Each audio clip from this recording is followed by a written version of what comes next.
kita spesial minta waktu pada Bante. Kita terima kasih sama Bante karena Bante itu padat sekali ya Pak jadwalnya. Beliau juga tadi jam 4:30 baru sampai wihara. Terus malam ini kesini nyempatin waktu buat berbagi sharing dharma ya buat kita semua biar kita lebih dewasa dalam dharma. Kita bisa melakukan apa yang harus kita lakukan dan apa yang tidak harus kita lakukan. Jadi Su minta malam ini kalian benar-benar dengerin ya. Kalau misalkan nanti ada waktu buat tanya jawab boleh, tapi kalau nggak ada waktu ya udah diem aja tiam-tiam mah. Yo cici tutu lah, tahu nggak? Ya, Bante 讲话的时候你们不要直接讲话，有听Bante 讲话，不动的时候再问，不要Bante 讲话你们直接讲，好，知道吗？好，阿弥陀佛Bante silakan.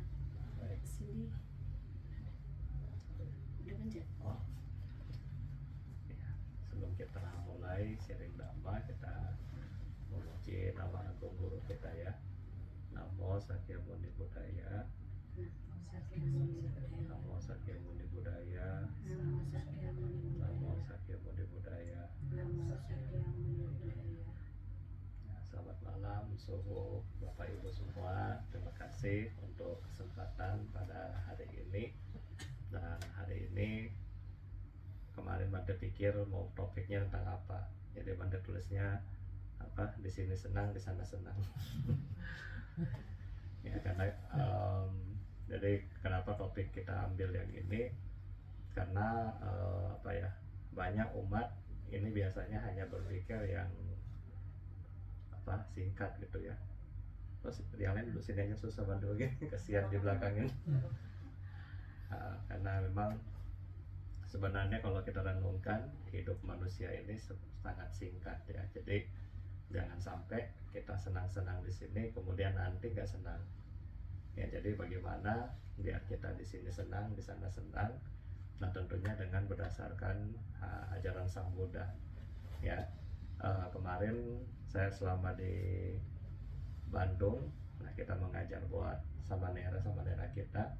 Nah, Bante selalu bilang ke mereka sebelum kita meditasi di pagi hari, nah kita merenungkan, ya kita merenungkan keberuntungan kita terlahir sebagai manusia. Karena umat-umat itu kadang-kadang jarang berpikir bahwa itu adalah sebuah keberuntungan. Banyak umat Buddha itu selalu berpikir keberuntungan itu kalau punya uang yang banyak, hoki begitu ya. Pokoknya buka toko, dapat omsetnya MM-an, bahagia. Habis tiam hio, dapat proyek, bahagia. Nah, sebenarnya bersyukur itu bukan di sana ya. Jadi bersyukur sebagai umat Buddha kita adalah selalu Bante bilang yang pertama itu kita mesti bersyukur karena kita ini hari ini ya minimal kita masih bebas dari neraka.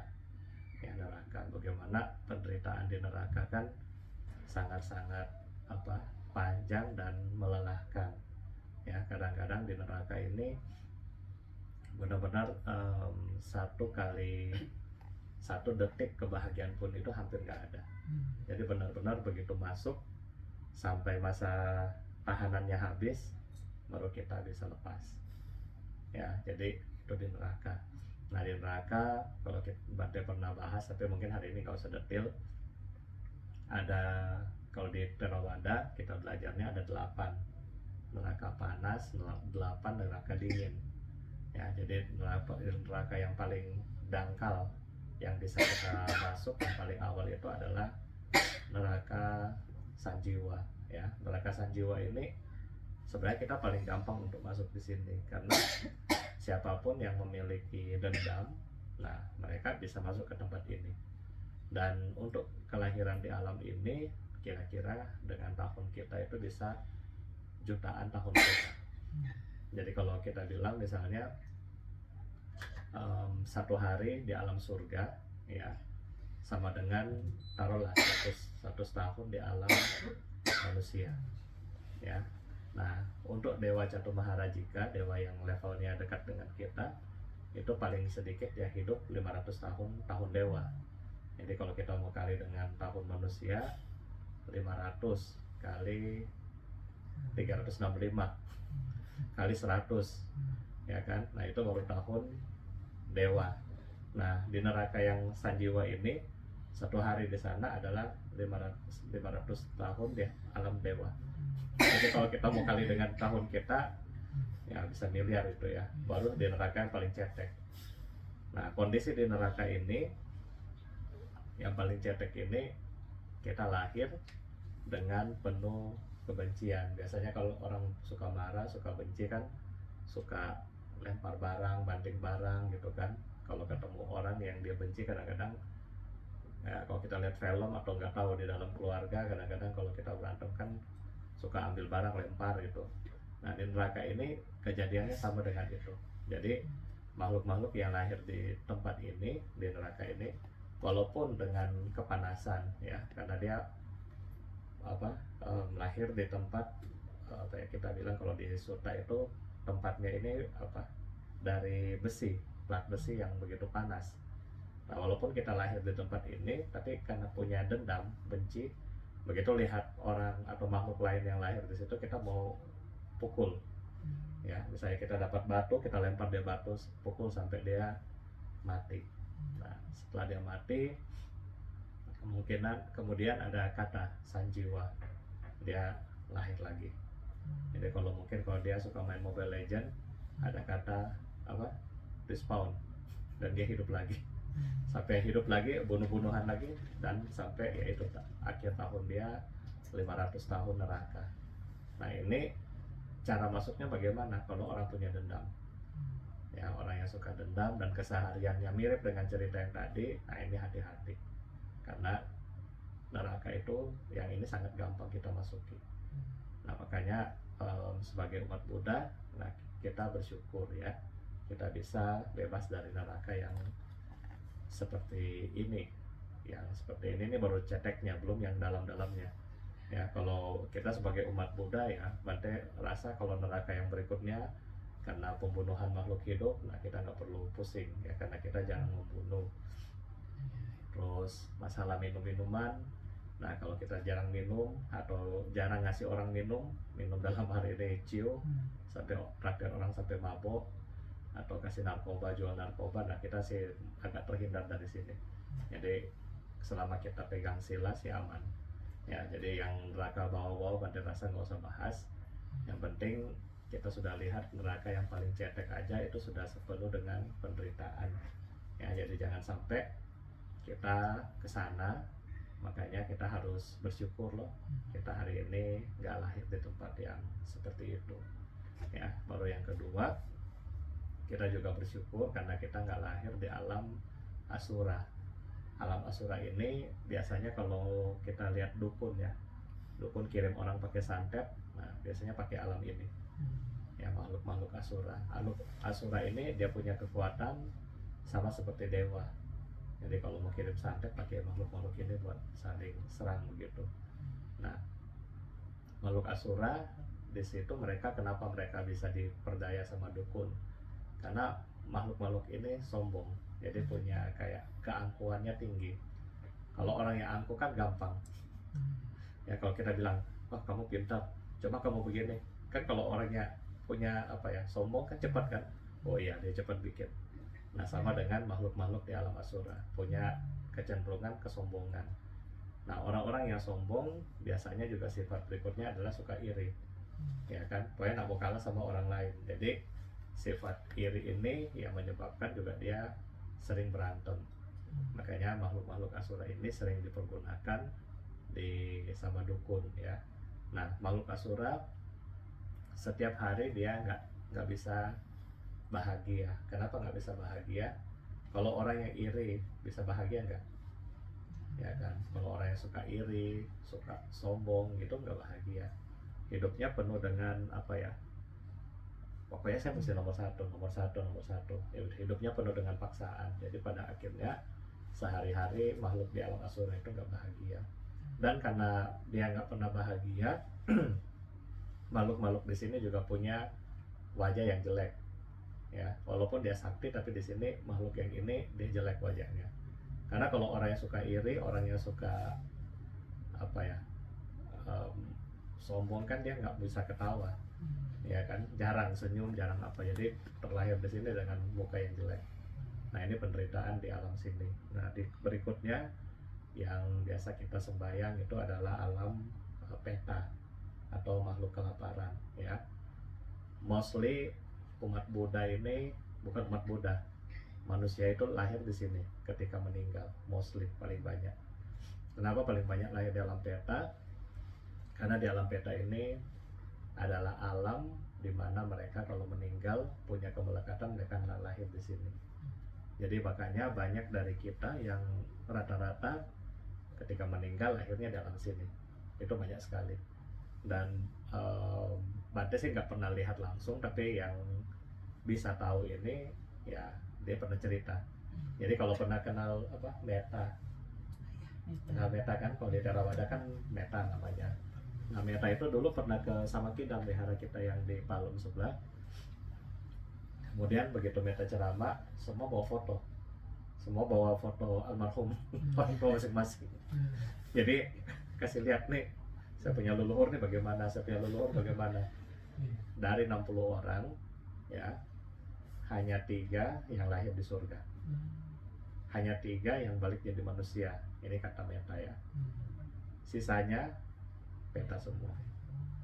Nah itu. Jadi apa ya? Makanya umat-umat sampai bilang, kan saya tiap hari kesini ke wihara, saya sering berbuat baik, saya sering pelimpahan jasa, tapi kenapa orang tuanya belum terlahir di alam bahagia? Nah itu karena kembali lagi semua itu kan dari karma, tapi nanti kita bahas terpisah ya. Tapi at least hari ini kita bersyukur karena kita nggak lahir di alam yang seperti itu. Ada satu Bante punya umat di Manado waktu COVID kemarin. Jadi pas COVID Delta itu Bante ke Manado. Jadi pas saya datang, saya kan dikirimin itu antigen dari Jakarta. Jadi saya mau bagi-bagi, siapa yang butuh ambil. Nah dia datang tuh ke Bante, dia WA Bante, saya punya istri lagi demam. Kita dari Jakarta udah parno duluan kan, aduh. Jadi apa? Mau minta antigen. Nah jadi Bante masih ketemu, tapi Bante jauh-jauh. Saya di sini, mungkin dia di luar itu. Saya bilang tunggu di situ, Bante foto dulu, nah kamu saya taruh sini, nanti saya pergi kamu ambil. Nah itu terakhir ketemu. Pas datang masih bagus. Nah pas karena saya wasa di situ, nah dia meninggal di situ. Dia meninggal karena Delta. Dan kemudian jadi abunya tahu di wihara kan, kita doa tiap hari, baru ada anak yang bisa lihat. Nah dia kasih tahu Bante, itu Koko tuh datang tiap hari kita sembahyang, dia datang, ya kan. Terus saya bilang, ini dia kan pengurus wihara, kamu kasih tahu apa, jangan melekat di sini, maksudnya pergi aja, jangan sampai lewat 49 hari. Kalau di sini terus kan bahaya, maksudnya jadi peta dia kan. Kita bilang udah cepat-cepat suruh pergi. Dia jawaban cuma satu, saya tahu sudah nggak ada, saya sudah tahu saya nggak boleh melekat, tapi kali ini saya masih sayang sama dia punya anak. Ya dia punya anak waktu itu masih 3 tahun. Ya kita kan bohwat kan. Nah makanya makhluk-makhluk itu paling gampang masuk ke alam ini, manusia ini. Nah berikutnya yang keempat, nah kita bersyukur ya, karena kita memang terbebas dari kelahiran sebagai hewan. Nah kalau kita lihat hewan kan sehari-hari apa ya, penuh dengan apa, siksaan hewan itu. Yang pertama, dia nggak bisa bedain mana yang baik mana yang buruk, ya kan. Kalau misalnya kita ada dogi yang biasa-biasa ya di kampung, kalau hujan dia haus dia minum, mungkin apa sayur bekas cuci juga dia, air bekas cuci dia minum, aqua juga dia minum. Nah inilah hewan ya, kebodohan batin. Nah kemudian hewan ini juga penuh ketakutan, dimangsa, diburu ya. Kemudian hewan juga penuh kadang-kadang digunakan untuk dicariin uang, misalnya kayak monyet disuruh tarik topeng, beruang, sirkus gitu-gitu. Jadi nah kita bersyukur kita bebas dari kelahiran di sini. Kenapa kita bebas dari sini? Karena kita masih memiliki prasna atau kebijaksanaan. Jadi kita bisa bebas dari sini. Kalau kita nggak punya panya atau prasna ini, maka kita bisa masuk ke sini. Karena kenapa? Kebodohan batin itu dengan kita semua ada, ya kan? Kita dengan kebodohan batin itu masih ada sebenarnya. Nah, jadi ketika kita punya kebodohan batin lebih besar, otomatis ketika kita lahir berikutnya kita bisa masuk ke tempat ini.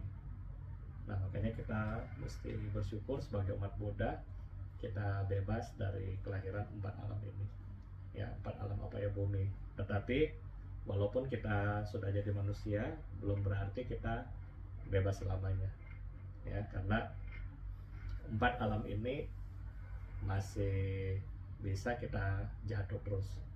Ya, makanya kalau di ajaran kita di Theravada selalu kita disuruh kejar minimal kita punya hidup pencapaiannya adalah Sotapanna.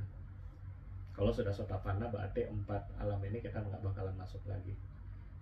Nah, tetapi kalau kita nggak bisa jaga, maka kita bisa masuk ke sini.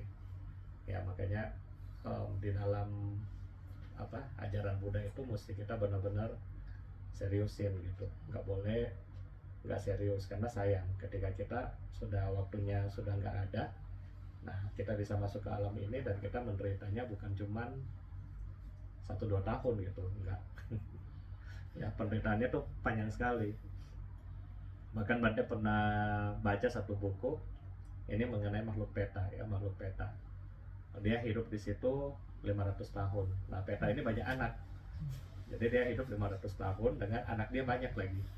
Jadi ceritanya peta yang papanya itu pergi merantau untuk cari makan buat anak-anaknya. Ini lucu juga ceritanya. Jadi ketika dia pergi merantau, dia bingung mau kemana. Nah, dia pergi ke pasar. Karena kan peta makanannya yang jorok-jorokan darah apa gitu. Nah, ketika di pasar sengaja ada satu biksu. Biksu itu tahu itu makhluk peta. Jadi mau kasih makan gimana, nggak bisa. Jadi dia waktu itu biksunya lagi baca mantra, kemudian batuk, ada dahak kan, dia buang. Nah, makhluk peta itu langsung ambil. Nah, itu pun berebutan ambilnya. Nah, dia dapat. Jadi dia bilang makanan dia selama 500 tahun itu dahaknya itu pun dari biku. Kalau nggak dapat dia makan itu. Nah, jadi kita melihat itu penderitaan mereka segitunya, ya. Jadi makanya sebagai umat Buddha, ya, kita sudah belajar ini, kita mesti bersyukur bebas dari 4 alam bumi.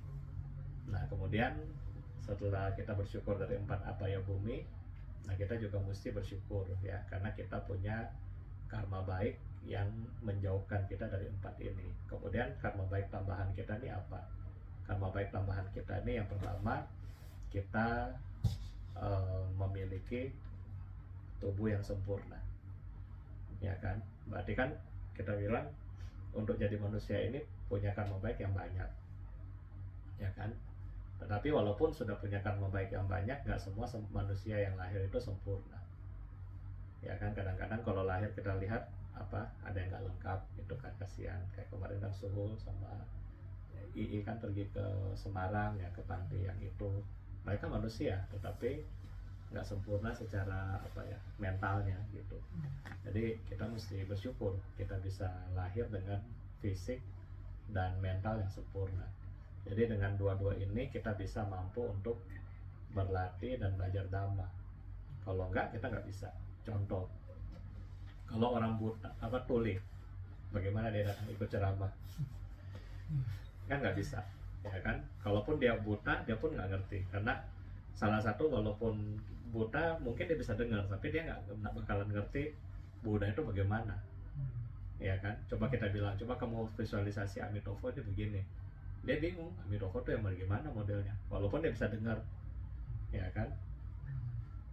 Walaupun mungkin dia bisa lihat tapi nggak bisa dengar, dia bisa lihat, oh ini apa, tapi ini apa nggak tahu mau bagaimana. Nah, itu belum lagi kalau memang mentalnya terbelakang, nggak bisa tahu apapun, ya. Nah, jadi kita bersyukur kita bebas dari kelahiran yang seperti ini. Yang kedua, kita juga bersyukur karena karma baik kita terlahir di negara yang bisa kita belajar agama Buddha. Jadi kalau dalam Manggala Sutta dibilang berkat jasa-jasa kehidupan lampau, nah kita bertempat tinggal di tempat yang sesuai karena berkat jasa-jasa kehidupan lampau kita. Nah sekarang kita beruntung karena kita punya karma baik dulu, kita bisa lahir di Indonesia. Di sini kita bisa belajar agama, ya. Di sini secara politik lebih stabil.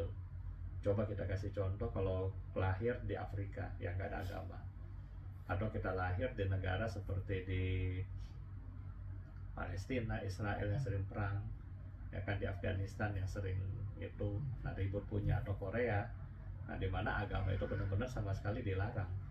Nah kalau agama itu dilarang, walaupun kita manusianya sempurna, tetapi kita nggak bisa dapat akses untuk belajar dharma.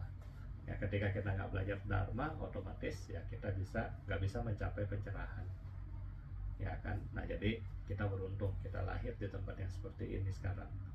Nah kemudian di tempat yang kita lahir ini adalah gampang kita mau akses wihara, kita mau ketemu dengan suhu atau bante atau lama rinpoche, kita mau cari buku-buku dhamma itu gampang, ya.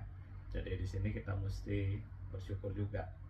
Nah yang terakhir yang kita mesti bersyukur adalah kita juga punya, kayak Bante bilang ke anak-anak saya yang lagi latihan, saya bilang kalian bersyukur karena selama kita latihan kita nggak kenal siapa yang kasih makan kita, ya. Karena waktu kita latihan orang-orang itu datang sumbang apa, itu pun bukan orang tua kita.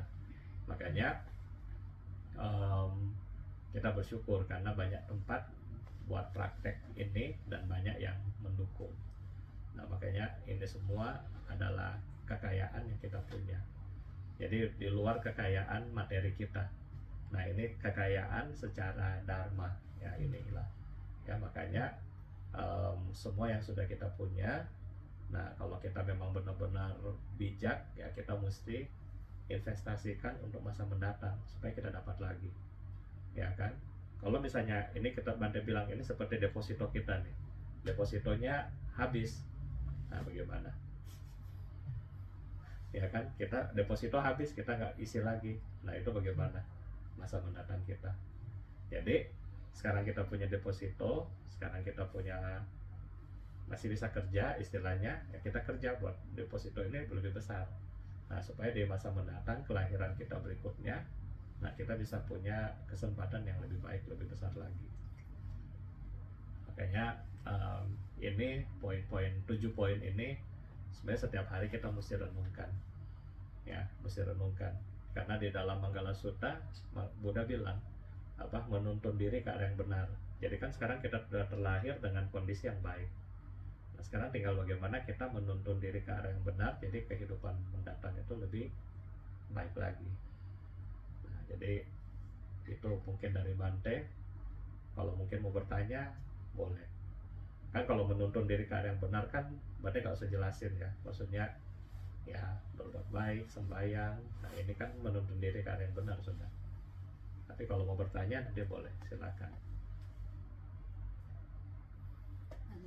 Manggala Sutta itu apa ya Bang? Sutta tentang berkah. Mahayana nggak ada. Nggak ada. Terus gimana dong? Sutta tentang berkah itu ada 34 poin. Itu kita harus baca. 37 poin. Bukan baca sih, mesti direnungkan ya. Itu ada di mana? Di buku coklat yang Parita itu ada. Parita itu ada Manggala Sutta judulnya. Ada. Jadi termasuk di situ kita mesti, di dalam Manggala Sutta itu kita mesti bergaul ya dengan orang yang bijak. Nah itu berkah utama. Nah kenapa orang bijak itu berkah utama? Kalau kita teman dengan teman yang salah, nah kita bisa salah jalan. Jadi di situ Buddha jelasin bergaul dengan orang yang bijaksana. Kalau kita bergaul dengan misalnya pemabuk, nah kita akan ikut-ikutan. Ya kalau kita suka berteman dengan orang yang suka gosip, nanti kita satu saat akan digosipi. Ya kalau kita suka bergaul dengan orang yang suka ke clubbing gitu kan, ini ada 4 poin yang sudah bilang memang pemboros, kemudian penjilat ini yang suka gosip ya. Jadi kalau misalnya dia butuh kita, dia itu baik-baikin, habis itu sudah selesai dia balik belakang sama kita. Kemudian teman-teman yang pemabuk sama teman-teman yang pemalas. Jadi 4 ini yang Sang Buddha bilang harus kita hindari. Nah ini poin dari yang pertama. Jadi bergaulah dengan orang yang bijaksana. Kemudian di sini yang kedua, kita menghormat orang yang patut dihormati. Nah ini seperti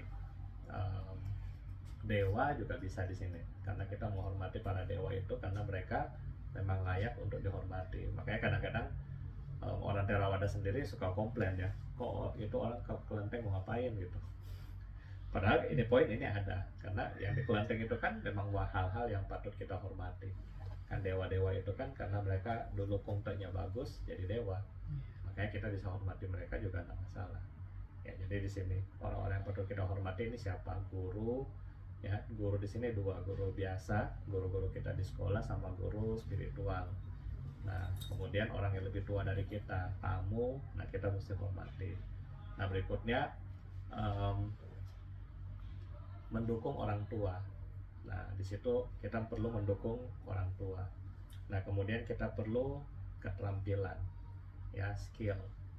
Nah kalau orang yang punya banyak skill itu bisa hoki, memiliki berkah. Ya, jadi setiap orang ini mesti punya skill, jangan sampai nggak ada skill. Nah berikutnya dia harus membantu sanak saudara, membantu istri dan anak, atau sebaliknya ya. Jadi di situ ada juga. Nah kemudian menuntun diri ke arah yang benar, termasuk yang tadi Bante bilang satu poin itu. Nah menuntun diri ke arah yang benar ini apa? Kita belajar dhamma, praktek dhamma gitu dengan yang baik, yang benar. Kemudian berdiskusi dhamma, ya seperti hari ini kita melakukan diskusi tanya jawab dhamma. Ini juga berkah utama, karena ketika kita memahami dhamma, kita membawa dhamma itu jadi hidupnya kita, bagian dari hidup kita, dan kita bisa praktekkan dalam kehidupan sehari-hari. Bante terus terang, Bante dulu saya bukan jurusan agama Buddha, bukan. Saya sekolahnya ekonomi, bukan agama. Tetapi waktu saya masih kecil kayak ini SMP gitu, saya suka dengerin ceramah, dan bagusnya saya suka begitu dengar saya bisa ingat. Termasuk yang tadi saya ceramah itu saya dengar dari Dakpo Rinpoche tahun 2009. Yang tadi poin-poin yang Bante cerita tadi. Nah itu. Jadi ini manfaat kita kalau pernah mendengar dhamma. Dan saya dari mau jadi Bante gara-gara itu, cerita yang ini. Karena Rinpoche bilang kita sudah jadi manusia kan, saya ada kayak kita fase yang sangat mahal. Nah fase yang mahal ini pilihannya dua, mau taruh buat sampah atau mau taruh bunga. Lo yang mau yang mana? Rinpoche bilang. Kalau kita cuma mau taruh sampah ya jadi manusia biasa. Tapi kalau kita mau bermanfaat buat orang lain ya kita mesti memilih hidup kita. Di situ saya sadar, oh iya ya. Nah itu, jadi ini berkah juga. Kita sering mendengar dhamma, berdiskusi tentang dhamma, dan juga kita melatih diri kita ke arah hidup yang suci, bersemangat. Jadi bersemangat di dalam mempraktekkan dhamma, dan juga perlu sabar, ya perlu sabar di dalam kita punya kehidupan dan punya rasa bersyukur santuti. Nah jadi ini semua berkah. Ada 37 poin, cuma Bante nggak hafal semua. Nah itu Magala Sutta. Ayo siapa yang mau tanya? Mbak Buana. Ya mau tanya boleh nggak apa-apa. Buana. Ini pinjakan toyo mana? Nah, harusnya sudah sering belajar kan, tinggal ini aja kita diskusi aja.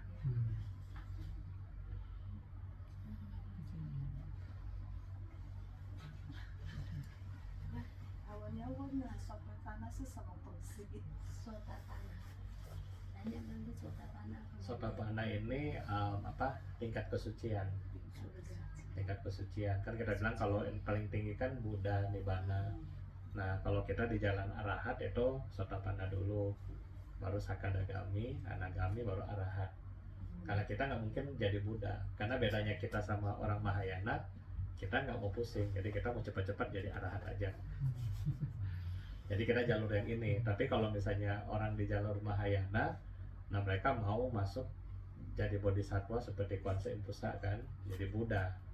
Nah, jadi sama Sang Buddha. Jadi kalau Buddha, kita bilang Buddha itu ada 3.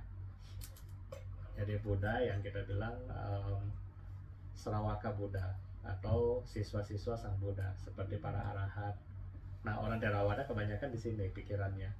Para lumpo itu mereka masuk di Sravaka. Jadi Sravaka ini paling tinggi dia arahat. Ada tapi termasuk Buddha juga. Karena kenapa? Sudah mencapai nibbana juga. Nah, kemudian Paceka Buddha. Paceka Buddha itu Buddha yang silent, yang diam. Jadi Paceka Buddha ini biasanya kayak kita sudah belajar, kemudian kita nanti hidup di zaman tidak ada Dhamma. Tetapi karena kita pernah belajar, kita praktek sendiri, meditasi sendiri, menjadi Buddha juga. Tetapi karena kita nggak belajar secara langsung, kita juga nggak bisa mengajarin orang. Jadi kalau kita udah pintar sendiri, lulus sendiri tapi nggak bisa ngajarin orang, ini Paceka Buddha. Nah, baru berikutnya ini sama Sang Buddha, seperti Buddha Sakyamuni, ini sama Sang Buddha. Beliau mulai dari Bodhisattva. Jadi dari Bodhisattva ini ada 10 level, 10 Bodhisattva bumi. Nah, kemudian dari situlah baru beliau bisa menjadi sama Sang Buddha. Nah, jadi sama Sang Buddha ini hanya bisa dicapai dari jalan Mahayana. Nah, kalau Sotapanna dengan Bodhisattva bumi tingkat 1 ini sama. Nah, cuma kalau kita berarti arahat itu sampai di 4. Nah, di Bodhisattva bumi itu baru level 4 itu masih Bodhisattva biasa. Nah, tapi kalau misalnya Bodhisattva dia sudah level 5, nah ini yang bisa lahir dan bisa milih kelahiran di mana itu. Misalnya dia mau pilih kelahiran di negara mana apa itu, nah itu sudah ke 5 ke atas, udah sakti. Oh, bisa pilih ya, udah sakti. Kalau udah 5, Oh, Mau pilih kan? ya sudah 5 sudah sakti. Kalau arahan bisa lahir kembali lagi. Sudah enggak, Sudah nggak datang lagi ke sudah enggak dunia. datang. Jadi istilahnya kehidupan dia di sekarang ini udah terakhir. Begitu dia meninggal, sudah enggak lahir lagi, sudah nibbana Berarti kita bilang. arahat sama juga sudah mencapai peneraman sempurna, sama. Nggak sempurna, nggak sempurna. Mencapai nibbana benar, tetapi nggak sempurna karena paraminya nggak sempurna. Nah, kalau ini kan Bodhisattva bumi ini sempurna nih dia kan, lama. Ini jalurnya lama.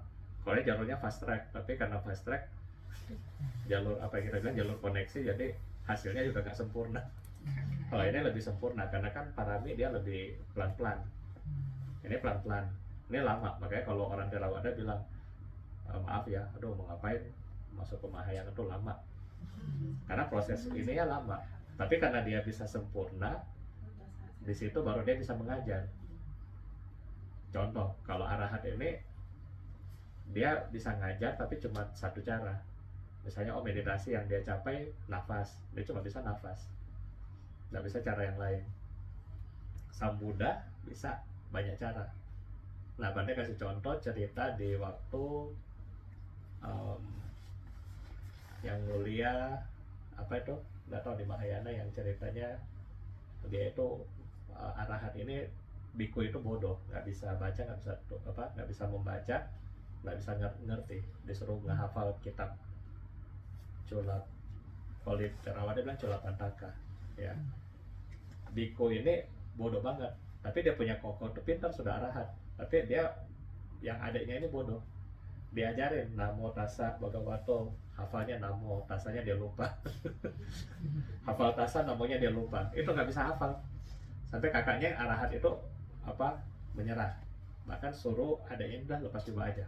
Nah itu kemudian Sang Buddha bilang jangan, nggak boleh begitu, kamu minta Bante Sariputta. Bante Sariputta itu orang nomor 2-nya Sang Buddha untuk mengajarin dia, nggak bisa juga mengajar orang ini.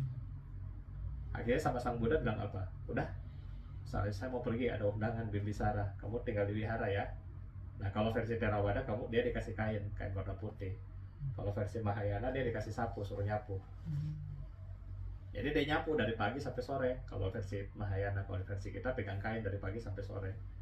Nah, dari pagi lah dia pegang kain, terus sudah mau siang, Buddha sudah tahu dia sudah mencapai pencerahan.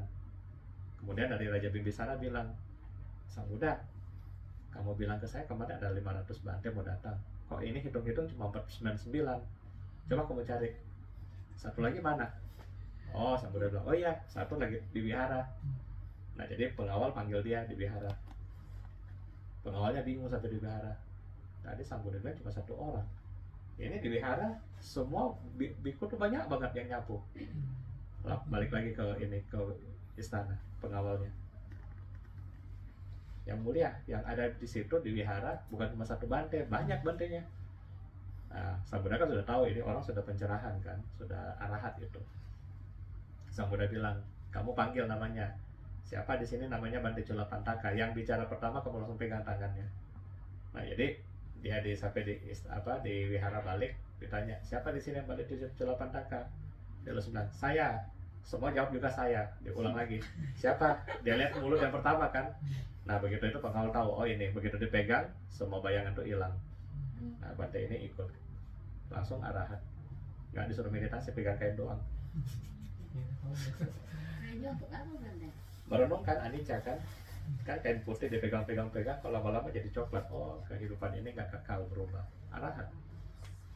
Sariputta mengajar orang nomor 2-nya Sang Buddha nggak bisa arahat. Nah itu jadi perbedaan daripada sawakat ya. Sawakat dengan sama Sang Buddha itu beda. Sama Sang Buddha karena dia belajar banyak cara, dia bisa ngajarin banyak cara. Kalau arahat para arahat cuma 1 cara, bisa cara lain. Jadi jodoh-jodohan, kadang-kadang kita ketemu dia memang nggak klop secara karma, nggak bakalan bisa, mesti ke tempat yang lain lagi. Makanya kalau di jalan di Theravada itu nggak heran, itu banyak aliran, banyak metode mengajar, karena memang guru-gurunya beda-beda metode. Nah kita sebagai murid cocok yang mana?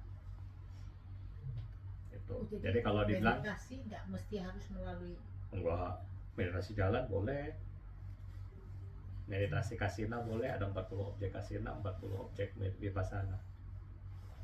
Jadi nggak mau harus 1. Kenapa di Indonesia cuma 1? Karena zaman itu cuma taunya 1 nafas.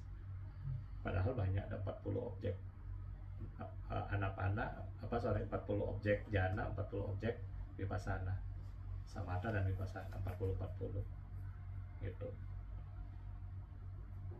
Jadi kalau misalnya kita bilang sekarang kita mau belajar, bisa pilih, karena guru-guru itu akan mengajarkan metode yang berbeda-beda. Misalnya guru ini bisa contoh, kalau Ayya Santini itu bisa ngajarin metode Mahadari Sammasamaya Sutta, vipassananya dia. Tapi ada guru yang lain dari Visuddhimagga, ada guru lain dia juga modif sendiri, seperti yang mulia Bante Vimala Ramsi. Nah dia juga pakai cara yang lain. Jadi masing-masing ini cara-cara beda. Tetapi tetap pada prosesnya kesadaran sih, tetap sama. Cuma untuk mencapai kesadaran itu, nah caranya lain-lain. Gitu. Makanya di sini Bante mau kasih tahu kita bahwa inilah arahat sama Buddha, sama Sang Buddha itu beda. Karena sama Sang Buddha ini jalannya kan panjang, otomatis kita bilang lah secara pengalaman lebih jauh daripada arahat. Gitu. Bante menanya, itu kan saya pernah dengar dari Bante yang lain gitu ya. Kalau Tuhan kita itu agama Buddha kita siapa sih Bante? Ada yang sang yang Adi Buddha, ada yang bilang Nibbana. Itu saya bingung jadi tuh Bante itu. Ya kalau Tuhan dalam agama Buddha kita bilang akatang ya, pokoknya yang tidak terlihat. Kemudian saya lupa bahasa Pali ya. Intinya sesuatu yang tidak terlihat, kemudian absolut. Dan kemudian kita tidak bisa personifikasikan sebagai manusia, personifikasikan memberikan sifat-sifat manusia gitu. Tidak terlihat, maksudnya kan kalau di agama Islam tuh kalau kita meninggal nih ditanya Tuhan kamu siapa? Allah. Kalau kita itu siapa gitu maksudnya Bante? Kalau kita secara personal nggak ada. Nggak ada. Tetapi kalau misalnya kita mau bilang ya Sang Hyang Adi Buddha itu cuma ada di Indonesia. Karena di Indonesia kan di sila pertama harus ada ketuhanan yang yang harus disebutkan dalam bentuk Tuhan. Nah makanya dipakailah Sang Hyang Adi Buddha. Jadi kebudaan yang tertinggi itu sebagai itulah Tuhan itu. Padahal kalau misalnya kita bilang Tuhan ini adalah sebenarnya hukum alam, ya. Karena hukum alam itu absolut. Misalnya tumbuhan biji kita tanam, begitu dia ada kondisi dia akan tumbuh, ya kan? Hujan atau malam atau pagi atau ini memang kondisi dia nggak berubah, cuma begitu terus. Nah kalau kita di dalam Theravada biasa bahasnya itu pancaniyama, 5 hukum alam. Bijaniyama yang mengatur tumbuh-tumbuhan. Tadi saya contoh, kalau biji kita tanam, dia akan tumbuh kalau kondisinya pas. Baru utuniyama mengenai iklim, ya hujan panas itu kan. Nah baru mengenai cita, mengenai pikiran kita, mengenai kama niyama. Baru yang satu mengenai dhamma niyama 5. Jadi 5 ini yang kekal, ada Buddha, nggak ada Buddha, 5 ini jalan terus. Nah makanya dia bilang panca niyama. Nah masalahnya kenapa kita tidak mempersonifikasikan Tuhan? Misalnya kalau di agama lain kan tulis Tuhan itu maha pengasih, maha penyayang, begitu-begitu kan. Nah tetapi akhirnya kan tidak semua yang kita ngomongkan itu adalah benar. Kadang-kadang menjadi kontradiksi kan. Ya, ini jadinya agak kita nggak sebutkan seperti itu. Gitu. Ini direkam atau di live? Hah? Dua-duanya. Nah, ya udah kalau dua-duanya ya udah. Kurang lebih cuma seperti itu. Ya Bante, makasih Bante. Ya.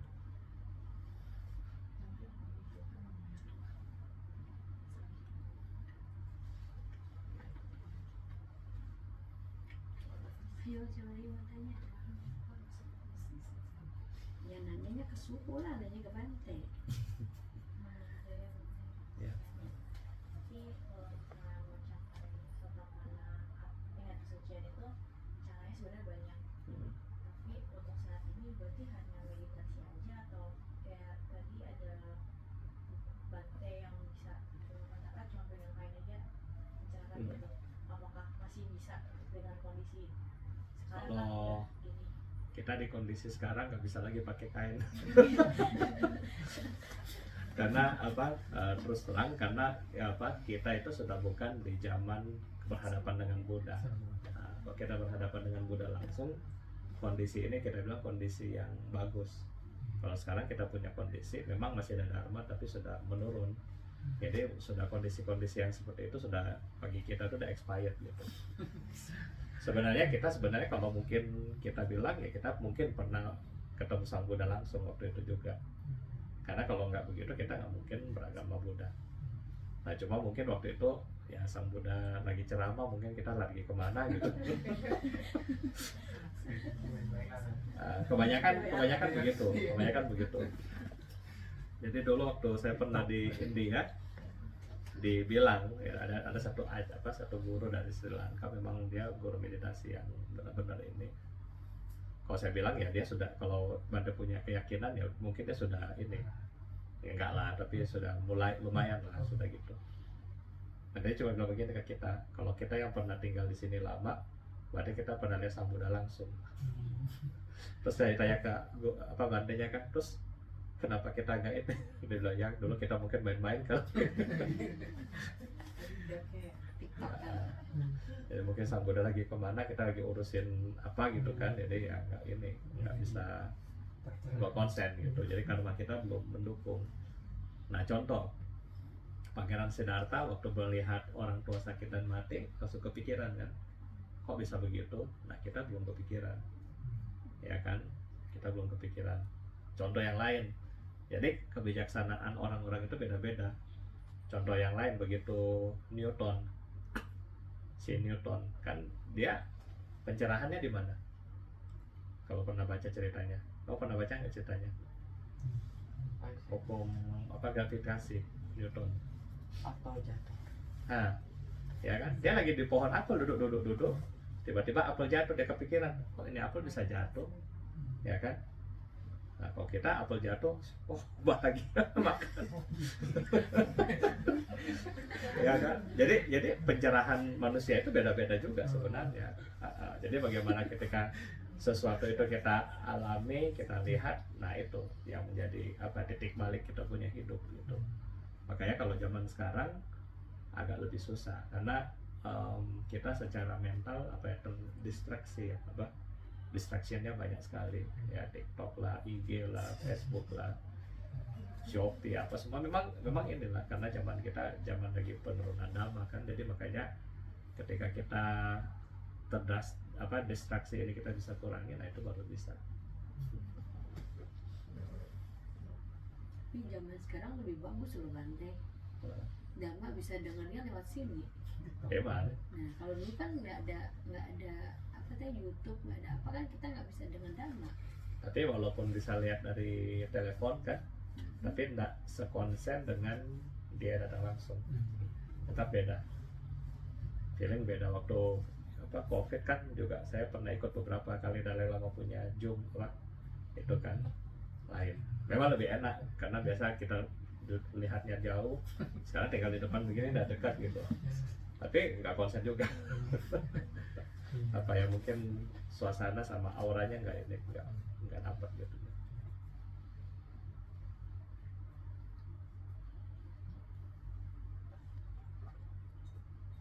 Ayo siapa lagi gunain kesempatan, makanya apa lagi Mbak Ina. Biasa dia banyak peserta pijang toko. Biasa banyak nanya, banyakin itu lah. Sudah tahu. Sudah paham ya. Yang lain. Bante, gimana kita bisa tahu kalau orang itu udah mencapai arahat? Hah? Ya, udah bisa tahu Bante. Gak ada yang bisa tahu kecuali diri dia sendiri atau yang setama. Kalau diri, umpamanya saya capai ini, umpamanya diri sendiri seperti Bante, umpamanya dia capai arahat, apakah dia tahu dia diri sendiri udah capai arahat? Tahu. Tahu. Ciri-cirinya kok dia udah tahu itu apa? Yang saya udah capai. Jadi kalau arahat itu lebih detail, tapi kalau misalnya kita di dalam Paratana Sutta, ciri-ciri orang yang memasuki tingkat Sotapanna, ini yang tingkat yang satu, yang level pertama itu kan Sotapanna, itu tiga hal. Dia sudah bisa bebas dari Silabata Paramasa. Silabata Paramasa itu pemikiran bahwa ritual bisa menolong dia untuk selamat. Nah, jadi kalau misalnya orang masih berpikir, oh saya bikin ini buat saya selamat gitu, maksudnya kayak menyelamatkan diri saya atau menyelamatkan orang lain, nah itu bukan. Itu masih termasuk di dalam ritual ini, Silabata Paramasa. Jadi upacara ritual itu sebenarnya cuma ritual, cuma cara, bukan sesuatu yang harus kita ikuti dan ini akan selamatkan kita. Nah kalau orang yang masih punya ini, otomatis jauh dari situ, karena orang yang masih punya begini, dia akan berpikiran dengan kemelekatan terhadap ritual jadinya. Kalau kayak nggak ikut ritual ini, saya nggak bisa tidur. Misalnya kan banyak yang orang tua kan cengbeng misalnya. Terus saya sebelum sembahyang kubur, tapi kaki sudah nggak kuat, nah itu jadi pikiran.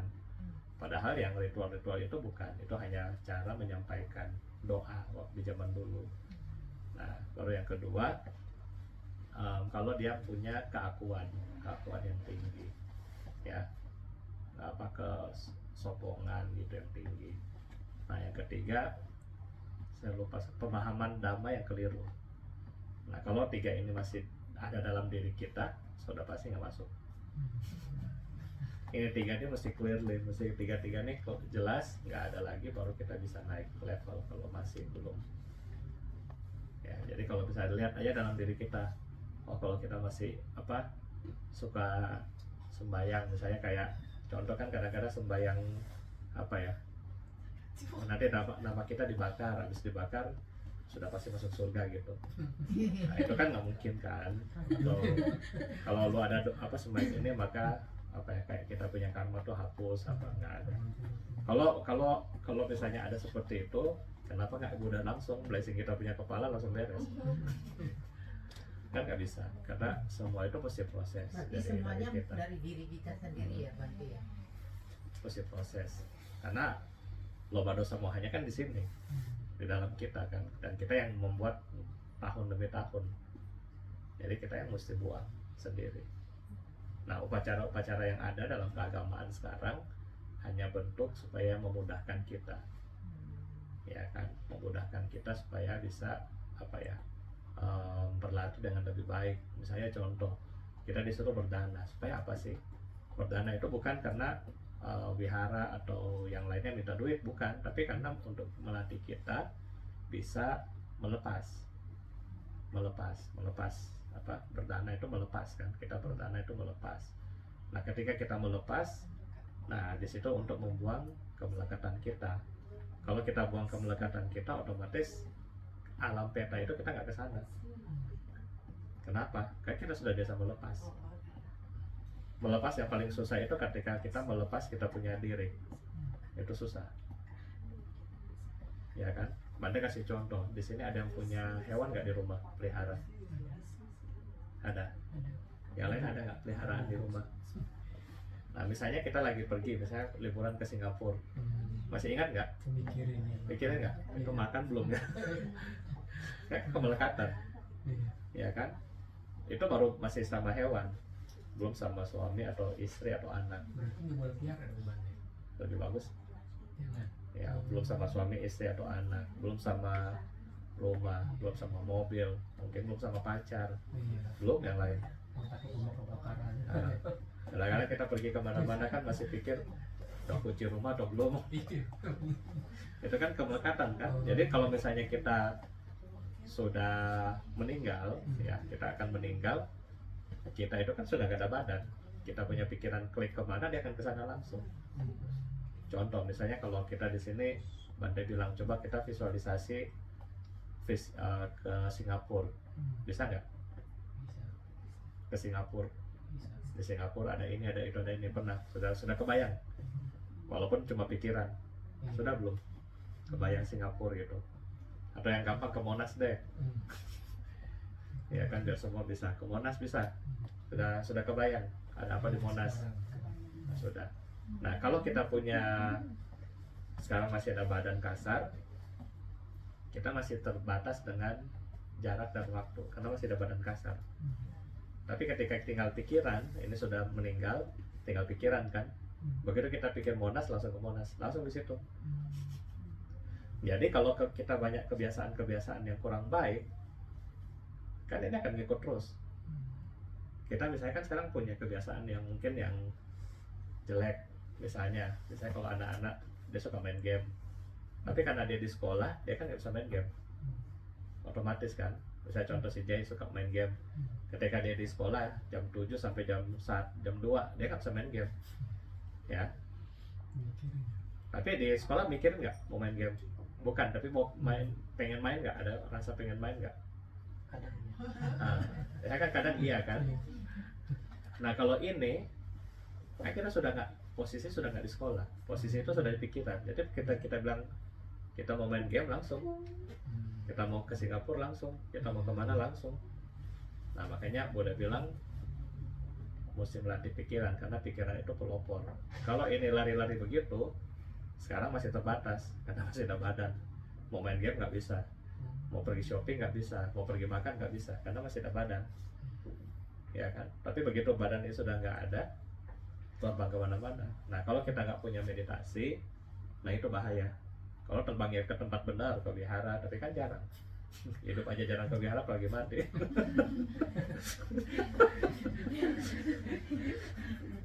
Iya kan? Nah itu.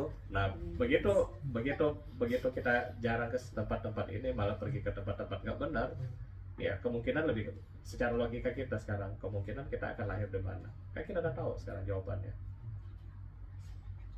ya kan? Berarti kalau kayak begitu banyak orang yang mungkin 10 orang bisa 10 orang melekat. Makanya kan Bante sudah survei tadi kan. Sama rumah, anak atau apa, salah satu dan ya kan? Makanya kan Bante bilang tadi kan di awal, dari 60 orang yang selamat itu cuma 10%. Sisanya ya itu. Nah makanya sekarang kita sudah belajar Dhamma.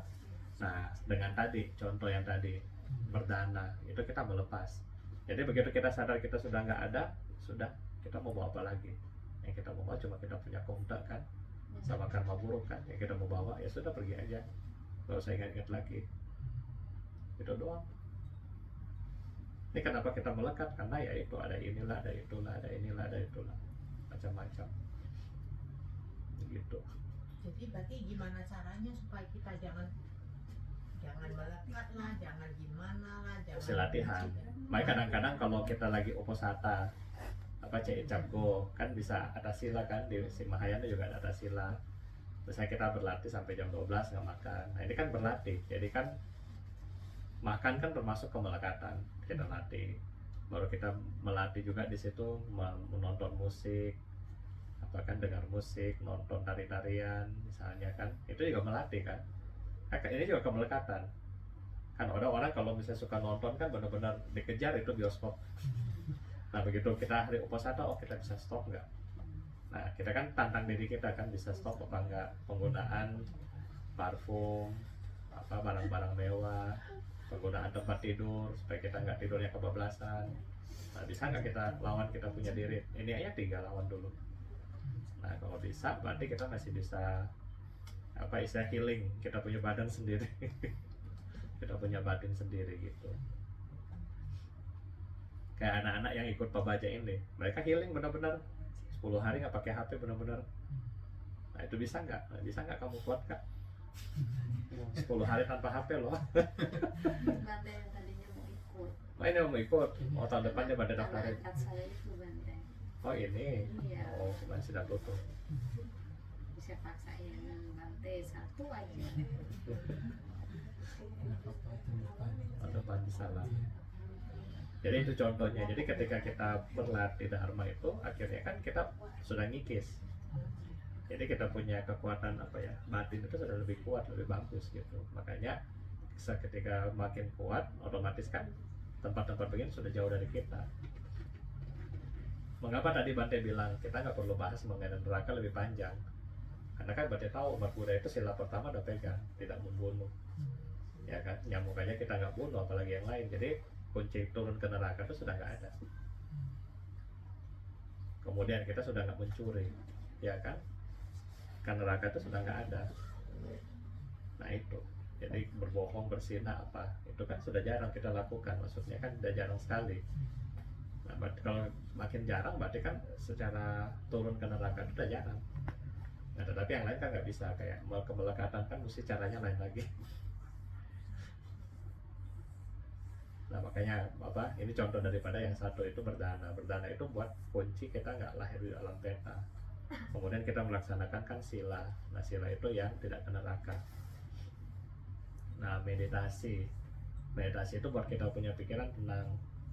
Nah, pikiran kita tenang itu kita otomatis nggak kemana-mana. Karena kita punya pikiran jadi tenang, kesadaran kita besar, kuat. Nah kita akan cenderungan kita untuk melakukan karma buruk lebih sedikit. Karena kita sadar kalau kita mau melakukan kejahatan nggak jadi kewaspadaan yang kita bangun dari meditasi itu ujung-ujungnya mungkin Bante kasih analogi seperti CCTV ya. Jadi kesadaran itu kayak CCTV. Jadi kalau CCTV kita pantau terus, pencuri mau masuk juga nggak berani, ya kan, berani masuk pencuri ya ada CCTV. Nah pencuri itu apa? Ini loh kita punya lomba dosa moha di pencuri. Karena ini yang curi kita punya karma baik untuk jatuh ke bawah. Nah ini loh. Makanya kita mesti CCTV terus nih, lihat dia, pantau terus kan. Ini lagi marah nih sama orang nih, lagi kesel nih sama orang nih, lagi mau makan orang. Nah ini kan CCTV yang pantau, oh nggak boleh, ini melanggar sila, oh nggak boleh, ini apa. Jadi kan ini nggak berkembang gitu.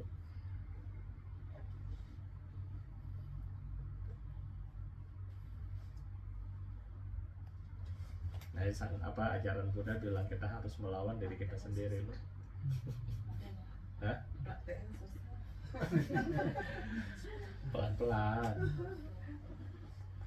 justru sudah begini, sudah apa, anak-anak udah besar, sudah punya waktu, udah bagus, sudah bisa lebih latihan. Hah? Waktunya habis buat senam, buat yoga, ngopi ya. Ngopi-ngopi. Gak apa-apa ngopi-ngopinya di sini sambil diskusi. Gimana Bante cara menghilangkan kebiasaan seperti itu? Ya, ini ya. Kebiasaan apa? Jadi lebih cenderung ke kebaktian. Aduh, waktunya nggak ada nih suhu, toko belum tutup suhu. Terus nanti gini, tapi yoga jam 6, jam 6 bisa Bante. Kebaktian jam 6, aduh saya belum tutup toko suhu. Nggak, karena kan Nah. gini kan apa, kan yang kita punya hobi itu kadang-kadang kan apa ya, kita anggap dengan kita melakukan itu kan hobi. Baru yang kedua kadang-kadang manfaatnya. Saya kan kalau orang yoga kan manfaatnya sehat, tenang, senam kan gitu kan, buat apa badannya bagus semuanya kan. Nah, karena ada manfaat. Nah kalau kita belajar dharma kan manfaatnya itu supaya nggak jatuh ke alam rendah ini. Nah jadi kita punya badan sehat, ada waktu belajar dharma, jadi kita nggak ke situ kan, dua-duanya hidup gitu. Nah, bisa dapat dua-duanya. Ya sisihin waktu mau nggak mau seminggu sekali. Enggak, sebulan cuma 2 kali Bante. Cecak buat tawar-tawaran. Itu berat ya, itu berat ya. Kalau kita Theravada kita bikinnya jadi 4. Kalau di Thailand kan bikinnya one pra kan 4. Jadi Seminggu CIT sekali ya. 1, 8, 15, 23. Oke. 1, 8, 15, 23. Kalau Mahayana kan 2 aja, 15, 1. Enggak, mestinya juga ada 4 juga sih Bante ya. Kalau Thailand dia bilang one pra, one itu kan hari pra biku, Buddha, hari Buddha. DP, Cabgo, Cisa. Jadi mereka kalau di Thailand itu misalnya besok one pra, di sini hari sudah kasih tahu, sudah kayak iklan gitu. Besok one pra ya, jangan jangan lupa apa berbuat baik gitu. Bagus ya. Ada iklan 5 detik gitu. Kita diingetin, ah lupa sumu. Kita diingetin ke masjid. Dua waktu. Dua waktu. Ya, mesti. Memang mesti sering-sering ingatin sih baru orang bisa sadar. Iya. Terus Bante tanya lagi nih, buat pencerahan orang-orang aja Bante. Ada satu, saya kan sering share juga ya Bante ya. Kayak misalkan ada pembangunan di mana, terus ada apa, function ada apa, pokoknya yang di luar kita lah, ya kan, kayak bedah rumah gitu, saya share gitu. Tapi ada juga beberapa yang protes Bante, ngapain sih suruh kok nge-share orang lain. Saya pernah jawab Bante, kalian nggak mau ya nggak apa-apa, cuman sorry kalau suruh tutup, saya ditutup nggak boleh share, berarti saya menutup orang lain untuk berbuat karma baik. Betul nggak Bante? Dengar ya. Saya menutup misalkan hanya ada satu yang mau berdana, ya nggak apa-apa, satu aja, tapi itu ada karma baik. Karena saya tanya Bante untuk apa sih Bante kok Bante yang pakai poa, topoa, pindah patah. Tidak patah. Susah bertanya Bante kenapa kok Bante tiap hari pindah patah? Kalau Bante kan tiap hari memang kita pindah patah kan. Nah, untuk apa? Kok lu bisa bilang itu untuk apa? Kehidupan. Bante jawabnya gini, kasih memberi kesempatan untuk orang lain berbuat kebajikan, berdana. Jadi kalau kayak kita di tempat Bante itu tiap hari berdana, dan yang berdana bukan orang Buddhis saja, malah agama lain juga berdana, dan itu tiap hari loh. Ada yang orang Kristen 3 orang tiap hari rutin. Pusat Di tempat Bante itu ya, jam berapa Bante? Pagi jam 6.45.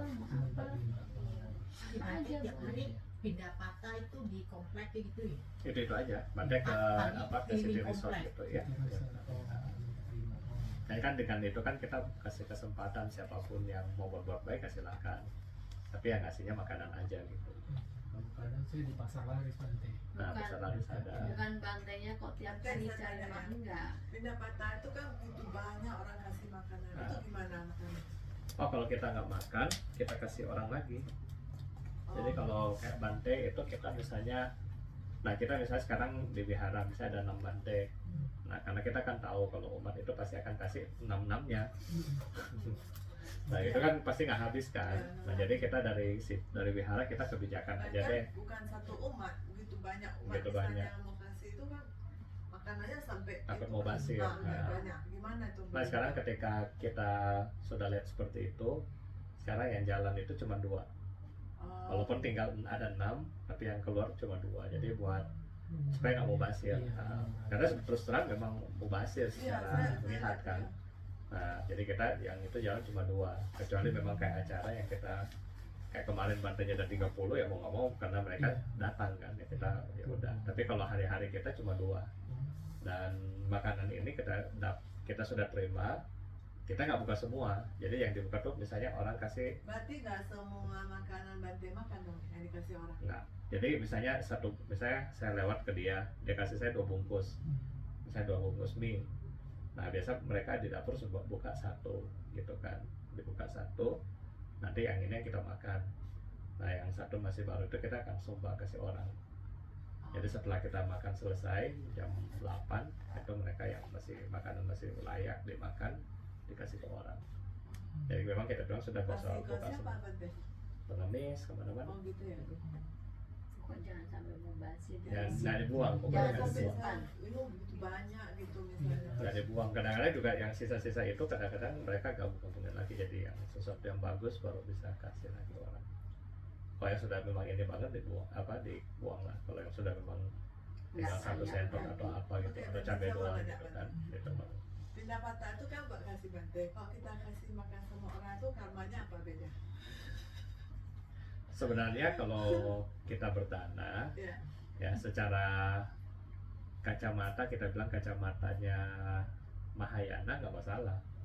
Karena kan semua makhluk punya benih kebudayaan. Ini di Mahayana punya pola pikir ya, kalau Bante kasih ke kita. Karena kan semua makhluk itu punya benih kebudayaan. Jadi siapapun kita mau kasih nggak masalah. Mau biksu, betapa apa orang biasa, mau binatang apa itu biasa kasih aja nggak apa-apa. Karena semua pun kita dapat Nggak manfaat. ada perbedaannya. Nah, cuma kadang-kadang begitu di dalam Theravada memang ada satu sutta yang bilang bahwa kalau kita memberi dana itu ada tingkatan levelnya. Misalnya gini, ketika kita kasih dana makan ke anjing misalnya, ya kan, ada karma baik nggak kira-kira? Ada? Karma baiknya apa? Semuanya baik. Ya karma baik itu misalnya kalau ke anjing kita kasih kan, begitu kita lewat dia minimal nggak gongong kita. Oh gitu. Iya kan? Nah, itu kan karma baiknya. Begitu dia lewat dia ingat kita, dia goyang ekor. Nah ini yang terjadi. Bante di Belitung itu habis saya makan itu ada anjing kan, saya kasihan anjing luar. Tiap hari kita kasih makan. Sekarang sudah gemuk. Sekarang kalau ketemu Bante udah bisa goyang ekor. Dulu tuh takut, ketemu orang tuh takut karena suka dilemparkan. Nah, sekarang sudah ada. Perbedaan pahalanya sama ya. Soalnya kan orang bilang Beda. oh, Beda. Nah misalnya sekarang yang kedua. Tadi anjing. itu nggak anjing. Nah, saya kasih ke manusia biasa, misalnya kita kasih ke preman gitu kan, ke preman. Nah, kalau baiknya apa? Misalnya ketika kita lagi jalan-jalan ke luar negeri, Dijagain. ada yang mau rampok toko toko atau rumah, dia jaga, wah ini bos saya punya, dia suka kasih saya makanan, lo mau ambil terus yang sana aja itu pelit. Nah ini contoh, ini yang luar biasa. Nah berikutnya kepada orang yang memiliki sila, teman-teman kita di wihara gitu kan. Nah itu pahalanya apa? Waktu Bante baca peta waktu, ketika kita berdana ke sesama teman, itu kita bisa juga melakukan pelimpahan jasa ke leluhur kita. Nah, jadi ada cerita di mana satu rombongan pergi naik kapal, nggak ada biku. Mereka mau menghadap Sang Buddha, tapi mereka naik kapal. Nah, ketika dia jalan, mereka lihat ada makhluk peta. Nah, singkat cerita, mereka mau tolong makhluk peta. Kita mau tolong lu gimana? Makhluk bilang, kamu kasih persembahan baju sama makanan itu ke si A. Kenapa kepada si A? Karena dia sudah disarana sama Sang Buddha. Lu kasih ke dia, maka saya dapat pahala. Nah ini. Nah, terus yang kalau berikutnya, kenapa kepada anggota sangga? Karena anggota sangga ini kan tugasnya membina banyak umat. Nah, ketika kita diberikan makanan, otomatis kan kita waktu kita untuk membuat makanan nggak ada, Oh. ya kan? Kan kalau kita mau bikin makanan sendiri minimal 2 jam buat goseng-goseng, potong gitu kan. Nah dengan kita dana makanan langsung kan waktu ini nggak ada lagi. Nah memang secara winaya kalau kami di Theravada memang nggak boleh masak untuk keperluan pribadi kita, nggak boleh. Nah jadi kita lebih simple, jadi kita memang masih mengikuti sistem tradisi di India, yaitu Pindapata itu. Nah jadi ketika dana makanan ini diberikan kepada kami, otomatis waktu itu lebih banyak buat umat. Jadi kita bisa lakukan kayak pelayanan, melatih diri juga. Nah ini kan dari situ, makanya dikatakan kenapa kasih ke Bhikkhu Sangga itu lebih baik, karena dilihat dari segi manfaat penggunaannya. Jadi karena kalau dikasih ke Bhikkhu Sangga dia pergi ceramah di mana, ini kan umat yang kita sudah kasih makan kan otomatis dananya bermanfaat, bantainya kemana-mana gitu. Nah itu. Nah mengenai Pindapata ini perbedaan 2 sistem. Kita di negara Theravada kenapa Pindapata? Karena kita mengikuti sistem India. Kenapa yang Mahayana sama Vajrayana mereka nggak lagi? Karena di Cina waktu zaman itu ketika biksu Pindapata terus mau minta disuruh ceramah, nggak dihormati sama umatnya. Dianggap kok kan tadi mengemis, sekarang lu mau duduk ngajarin dharma gimana? Nah makanya di Cina dan Pindapata mereka diminta untuk nanam. Nah kalau di Tibet satu wihara 4.000, mau Pindapata gimana? Ya kita aja 30 bante 1 jam itu kan Pindapatanya. Kalau 4.000 cuma Pindapata doang nggak habis waktu. Jadi masak sendiri. Jadi ini masing-masing tradisi akhirnya menyesuaikan. Kalau kita kan Theravada paling banyak biku paling satu wihara 80.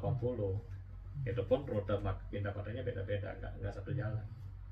Nah kalau yang sudah sampai ribuan kan udah susah mau Pindapata. Jadi ya ini kebijaksanaan dari masing-masing jadi yang terakhir.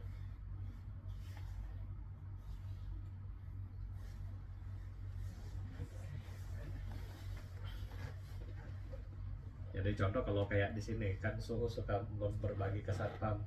Ya kalau kita ke sini gampang kan? Itu kan contoh kan Pindapata. Blip langsung cepat so. Hah? Blipnya cepat langsung. Ya kan cepat kan? Mau kemana?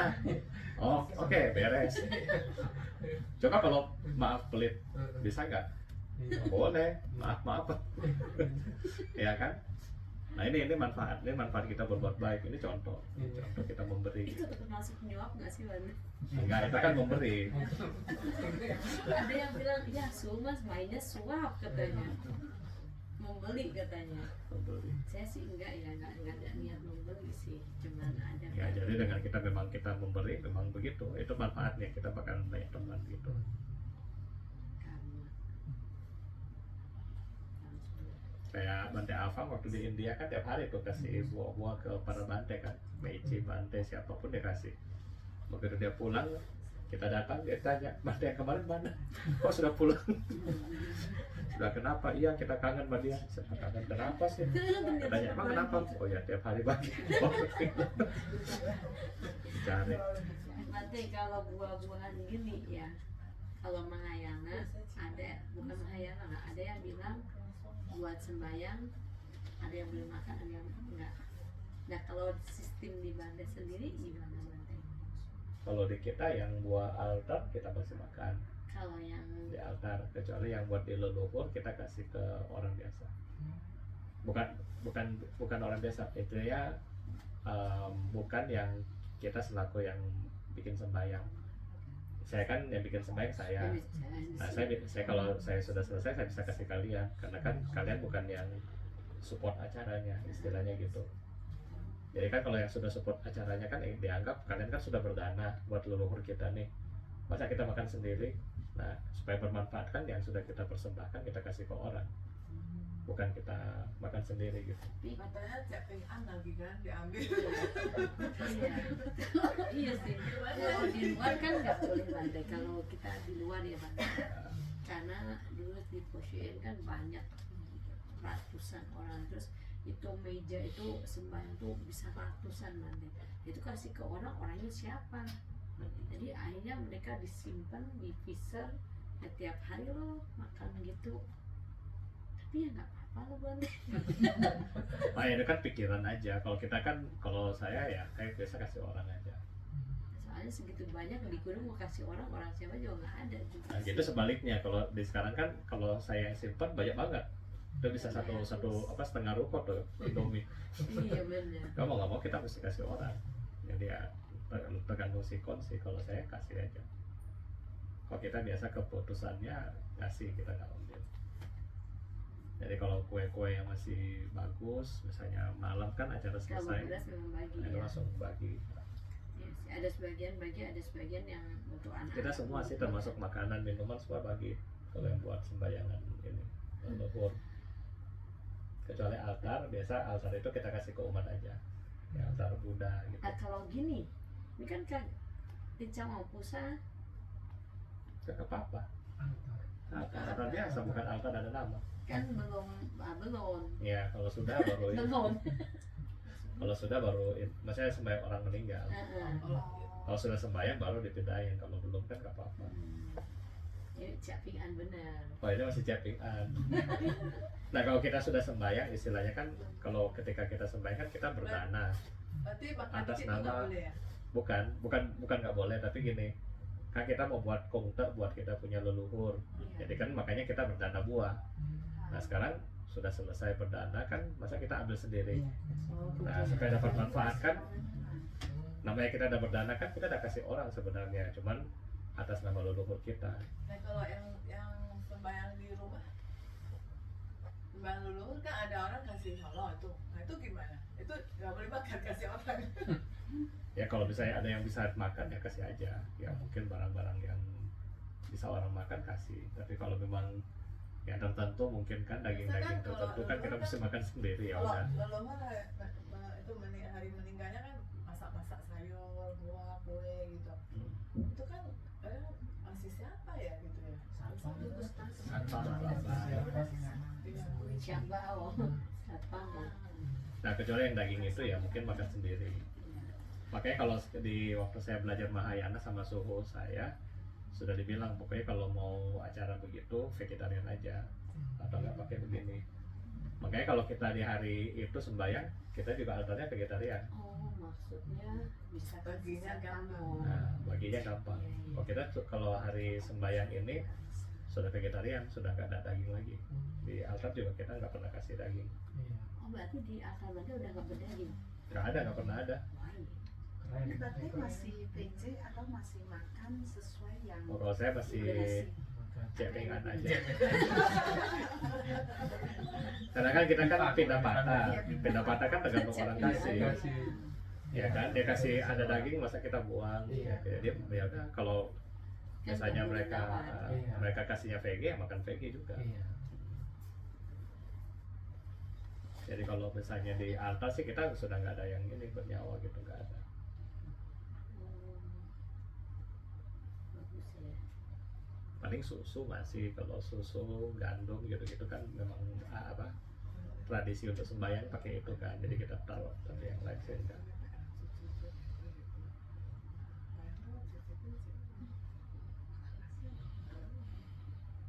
Ayo mau tanya apa? Jadi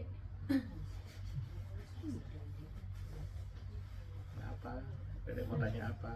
ya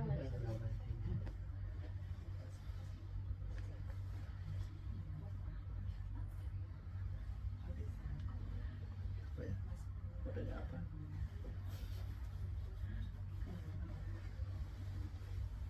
kesimpulan kalian harus sering-sering banyak-banyak baca apa dengan dharma hampir tiap hari lah kalau bisa dengan dharma kan dharmanya nggak lama kok cuma sebentar kalau nggak mesti Bante Victor Bante siapa juga kan di YouTube banyak loh dengerin yang sosial tiap lagi dibaca kek nggak ada waktu TikTok, YouTube, apa teh? IG. Wah, suwe ini seru semua. Semangat. Baca apa tuh Sariputta yang sosial tiap pagi, tiap malam ya sekarang ya. Nggak sempat. Nggak bisa. Oh ini saya mau cerita yang tentang itu yang tentang apa orang yang share itu bermanfaat apa enggak? Oh iya. Jadi waktu kalau kita baca riwayat Sang Buddha, kan Sang Buddha ini pernah setelah dia mencapai pencerahan kan, dia ada sempat satu waktu itu pergi ke tempat ibunya, kan ke tempat mamanya di surga. Nah jadi sampai di sana, beliau ada di surga. Nah pertama ada satu dewa yang muncul. Dewa ini ketika ditanya sama Sang Buddha, kamu kenapa lahir jadi alam dewa? Buddha sih tahu, cuma kan Buddha biasa tanya supaya maksudnya dites ini supaya yang lain itu dengar. Kan kalau Buddha langsung bilang dianggap bohong. Jadi ditanya, kamu kenapa lahir di sini? Nah dia bilang, oh saya Sang Buddha lahir karena dulu saya pangeran, tapi saya pangeran ini di zaman tidak ada Buddha, di Sunyakalpa ya. Kalau kita kan masih ada Buddha, kalau ini Sunyakalpa, jadi ajaran Buddha itu sama sekali nggak ada lagi. Nah dia jadi pangeran, setiap hari dia berdana, kasih orang makan. Dia kasih orang makan selama 50 tahun atau 500 tahun, 50 tahun kayaknya. Dia tiap hari berdana, kasih orang biasa makan. Nah karena kebajikan itu, dia bisa lahir di alam itu, di alam surga. Nah, begitu mulai muncul dewa-dewa yang lain datang, dewa yang tadi ini lama-lama ke belakang, jaraknya jadi kepindah. Terus ada satu dewa malah mendekat Sang Buddha, terus ditanya, kamu kenapa kamu ini bisa lebih dekat gitu? Apa perbuatan kamu lakukan? Oh saya pernah melakukan karma baik, yaitu saya dulu orang miskin, nggak punya apa-apa. Cuma ada satu bante senior lewat di depan rumah, dia mau berdana walaupun cuma 1 sendok, dan itu cuma 1 kali seumur hidup dia. Dia lahir di alam ini, alam surga, dan dia bisa duduk dekat dengan Sang Buddha. Makanya dibilang kita yang lahir di zaman sekarang, kita mesti bersyukur karena kita punya kesempatan yang lebih besar. Karma baik yang kita tanam lebih kecil tapi hasilnya bisa lebih besar karena ajaran ini masih ada. Nah makanya itu, ini dari cerita yang ini. Nah di dalam cerita ini juga si dewa yang tadi yang pindah ke belakang itu, dia cerita, saya ada teman, saya punya teman tapi bukan dewa tingkat yang sekarang, dia di bawah saya, dewanya lebih rendah. Terus Sang Buddha tanya, kenapa dia jadi dewa? Iya, dulu waktu saya suka bagi makanan, kan saya orang kaya, saya pangeran. Nah dia ini orang susah, cuma tukang jahit. Jadi kan nggak punya apa-apa. Tapi tukang jahit ini suka nunjukin, oh lu mau kalau orang pengembara lewat gitu, lu mau makan, tuh di sana ada. Nah cuma gitu-gitu doang. Nah karena karma baik itu, si penjahit ini meninggal, masuk ke alam surga Catumaharajika yang bawah kan. Kalau dia kan di surga itu Tawatimsa. Nah surganya dia di bawah Catumaharajika. Tetapi dia punya lengan ini terbuat dari emas, dan kalau dia mau apa dia tinggal tunjuk, ini bisa tercapai. Nah ini karma baik, dari cuma nunjukin tuh, lo mau makan ke sana. Cuman sesal doang, tau nggak? Maka Bante tadi bilang share itu tuh ada pahalanya juga. Walaupun mungkin bukan kita sendiri yang bikin, tetapi ada pahala di situ, biar kita share itu ya ada pahala. Siapa tahu yang misalnya yang kayak Suhu bilang, dia lagi sedih terus ngebaca dia lagi sadar gitu kan bagus itu. Ada bagusnya juga kan. Jadi Ya, setiap ada- perbuatan itu ada manfaatnya sebenarnya. ada bagus ada enggaknya lah yang mana ya. Bagusnya orang bisa ikut berdana, enggaknya diomelin orang. Ngapain sih share nah ya kan. Tapi ambil positif thinkingnya. Ambil positifnya. Ya, mungkin itulah dari Bante. Nah, ini mau tanya apa Mau lagi? tanya apa lagi boleh. Mumpung ada Bante loh, besok Bante udah pulang. Nanti besok nggak ada waktu mau pergi. Diserahin dulu. Itu cewek weh. Serahin dulu deh. Mukanya dedek yang mukanya Boleh tuangin. dikasih aja. Dedek buka tuangin. Dan nanti beliau pun penggalas. Beliau pun. Itu panas semua jadi campur di pizza. Campur. panas semua. Tadi bilang itu aja. Kepanasan ya. Itu panas semua. Apa ini teh? Teh sebenarnya teh nggak gede. Ah, Ini cah. Gede-gede buat. oh. Nanti nggak minum teh ya nanti. Minum. Enggak, itu tehnya kayaknya cukup. Tutup lagi itu deh. Tutup lagi tangan. Saya lagi kembali. Oh, Bante mau bilang juga.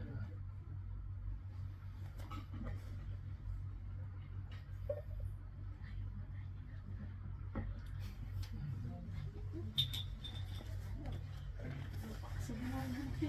Hah? Nggak ada batik, tapi ada batik mau nanya lupa semua katanya.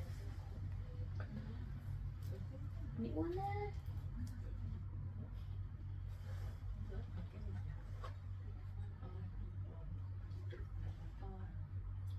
Dia mau nanya nanti kalau kita lagi lihat YouTube ya, talk gitu ya, dia mau talk ya, kita posisinya gimana? Lagi tidur, lagi apa boleh nggak? Minum, makan sambil dengar atau gimana? Oh memang lebih bagus apa kondisinya kayak begini, lagi tenang begini, Oh nggak boleh itu ya. Bisa masuk. karena biar bisa lebih konsen. Bahkan kemarin Bante bilang waktu masa Zoom kan saya juga nonton yang Dalai Lama ikut juga, tapi nggak konsen bagaimana, karena ya itu karena kan kita punya kondisi kan beda, bukan di apa kayak kalau waktu itu saya nonton dari meja kantor saya kan, jadi kondisinya lain gitu, bukan dalam kondisi seperti begini. Nah, makanya memang kondisinya mesti kita buat juga sih, jadi kalau bisa hindari lagi tiduran, lagi makan, lagi kalau minum sih nggak apa-apa lah, tapi kalau lagi makan atau lagi apa kadang-kadang kan Sambil snack ya, dengan mulai snack. kadang-kadang kan kalau mak-mak kadang-kadang mereka bilang ke saya, Bante boleh nggak sambil masak gitu. Oh iya benar. Berarti kalau bisa bukan lagi sambilan lagi. Kalau mau dapat manfaatnya 100% mesti konsen. Kecuali kalau kita cuma mau iseng-iseng ya oke, tapi ya hasilnya sayang kan, nggak gimana. Nanti ada mau tanya, bukan saya, ada orang yang bilang, dia bilang di rumah jangan setel kakeco ya. Ah ya. 24 jam nggak boleh Bante. Kenapa? Jadi kan di rumah itu kan Katanya ada setel. udah jam gelap nggak boleh, masih terang boleh. Bukannya cincin ya? Ya apa aja. Cincin. Tapeco, cincin apa aja yang boleh. baca-baca itu kan taruh di atas kan. Yang 24 24 jam boleh. itu boleh nggak? Terus ada orang bilang cuma waktu matahari terbit tuh terang boleh. Kalau udah maghrib ya nggak boleh. Sebenarnya sih nggak masalah lah. Nggak masalah. Kan itu kan khotbah atau sutra itu kan bagus buat semua. Kalau yang begitu kadang-kadang mereka pikirnya itu mengundang makhluk. Ah itu kan malam kan. Benar. Gundang itu Bante, cincin ya bagus. Ngundang lah, makhluknya datang Dari nanti. suara kaset juga bisa, kekuatannya juga Enggak, sama. enggak. Kekuatannya lebih kuat kalau kita baca. Oh. Kalau ini kan kaset juga mereka tahu cuma Tapi penonton kok kaset tetap ada kekuatan juga? Nggak ada Nggak ada. kekuatan. nggak ada sama sekali. Kan yang baca kan yang kuat itu bukan kasetnya, bukan suaranya, tapi kan Niat. pikiran sama kita punya ya tubuh ucapan pikiran kita. Ya, tapi berarti kan waktu kalau dia baca, direkam kan waktu saat seseorang membaca itu Enggak. kan dia Enggak, konsen ke enggak sekuat Enggak itu. langsung. Karena itu bukan Buddha. Bukan Buddha yang ini bukan. tapi katanya menembus batas ruang dan waktu. Enggak. Nggak bisa itu yang apa yang bisa itu ketika kita lagi membaca, kita lagi mengulang, kita konsentrasi itu baru kuat. Jadi dulu ada cerita hantu-hantu kan, jadi ada satu Bante sudah ngantuk udah jam 11, jam 12 malam, udah jam 11 udah mau tidur terus apa Bacanya kurang. di apa ada umat Bante tolong dekat vihara, tolong saya mau ini ada kemasukan. Jadi kan Bante karena sudah tiap hari kan pendapatan nggak enak kan Kak tolak, jadi pergi. Jadi baca sutra lah itu, lagi baca sutra Bante kan nggak ngantuk, jadi ada yang kelangka gitu kan. Kelewatan. Makhluknya bilang begini, Bante kurang. Memang beneran tuh berarti. Sampai batunya malu Badeo. Nanti diingetin sama hantu loh. Gitu. Tapi itu hantunya itu juga agamanya Buddha. Buddhis Agama pasti. Pasti lah. Iya. Masa Buddhis nggak ada dia bisa tahu. Jadi begitu-begitu apa ya, makanya yang begitu-begitu efektif ketika kita yang baca. Tapi berarti kadang-kadang saya juga bingung ya. Kan kalau kita baca ini kan yang ini masuk itu yang lain agama itu batik, sedangkan kitanya agama Buddha yang masuk agamanya lain begitu. Oh bisa, Apakah dia juga- tetap bisa. Sebenarnya kan yang kalau kita bilang doa itu Nah, bukan di kata-katanya, tapi kan pikiran kita lagi baca. Kan makhluk ini tahu kita lagi baca karena takut, atau kita lagi baca buat usir dia, atau kita lagi baca buat cinta kasih ke dia. Kalau buat usir dia lebih kuat, dia gak keluar, dia lebih marah kita. Tapi kalau dia tahu kita cuman dia takut, dia juga ketawa. Tapi kalau kita punya cinta kasih kayak diplomasi gitu dalam pikiran, Jauh. dia akan jauh. Tapi waktu kita baca tetap datang ya makhluk itu ya Bante. Baca apa? Pak Teco sih. Pasti Waktu malam gitu kita baca pasti datang. datang. Wah, Kan serem. bukan gitu pikirannya. Bukan gitu pikirannya, bukan gitu. Kita mesti ingat gini kan, apa ini kata-kata Sang Buddha. Jadi ada sutta, misalnya sutta itu kan sincing kan, sutta, sincing, amitocing. Ini kan kata-kata Sang Buddha, mantra, Dicangcing ah. ya, pancing itu kan sutta kan. Ya cing sutra. Nah, jadi kalau misalnya itu semua kan kita mesti percaya itu dari Sang Buddha. Nah, Sang Buddha ini guru manusia dan para dewa, ya kan. Waktu Sang Buddha contoh membabarkan Ratana Sutta di Vesali, itu makhluk Asura itu lari sampai tabrak tembok negara itu sampai runtuh, saking takut sama Sang Buddha gitu. Nah, kemudian dewa-dewa yang ada datang dan mencapai pencerahan itu banyak. Nah, jadi sutta-sutta yang sama kan kurang lebih mirip, kita ulangi. Nah, jadi yang datang itu bukan cuma makhluk ini, makhluk dewa-dewa juga datang. Karena berarti kan bilang tadi, satu hari di alam kita, satu hari di alam surga 75 tahun manusia. Kalau 2567 tahun, berarti di sana baru 30 hari, baru sebulan dia. Dia kan hidupnya 500 tahun. Ya kalau kita ulangin, kan dia seperti lagi jalan-jalan mampir gitu.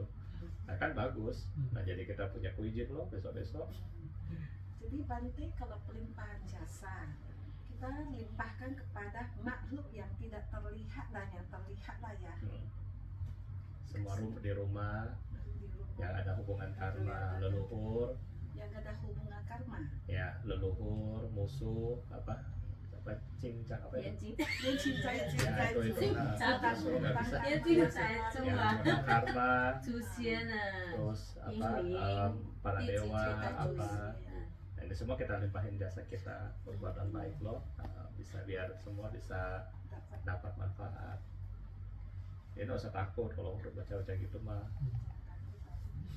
Kalau kita takut mesti yang ini, nggak usah takut, baca aja. Baca, makin kita baca makin kita inilah, makin kita bisa lebih bagus. Tapi dibaca, jangan type yang baca. Kalau type yang baca kita nggak dapat apa-apa, benar. Dapat.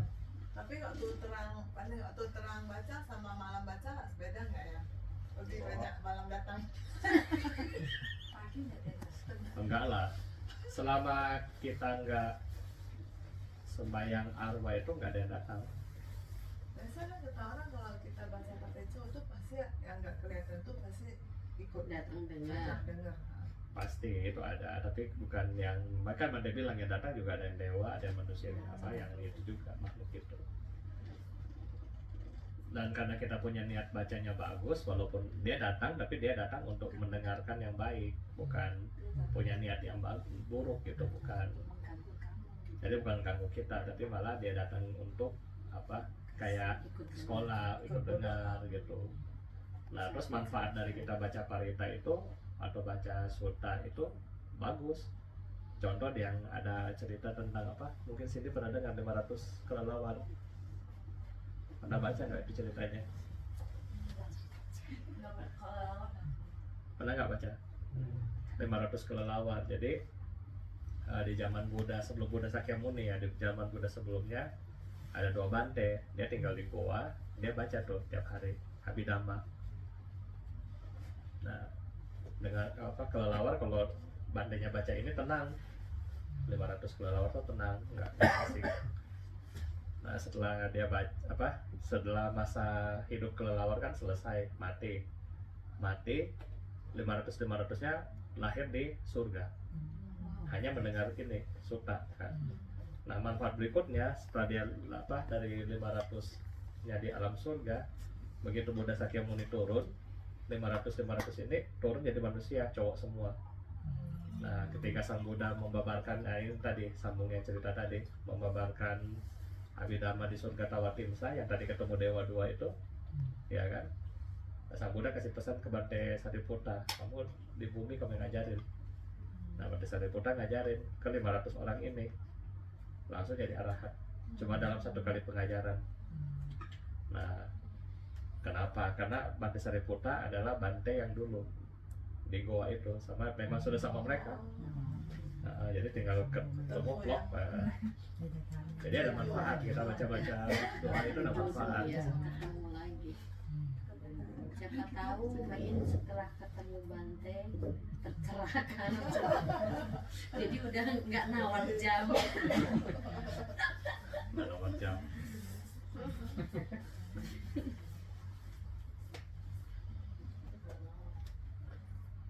Untuk kelelawar, jadi bayangin aja kelelawar aja bisa gitu. Dewa-dewa juga banyak, cuma kan dewa-dewa itu kita cuma baca banyak di komentar banyak.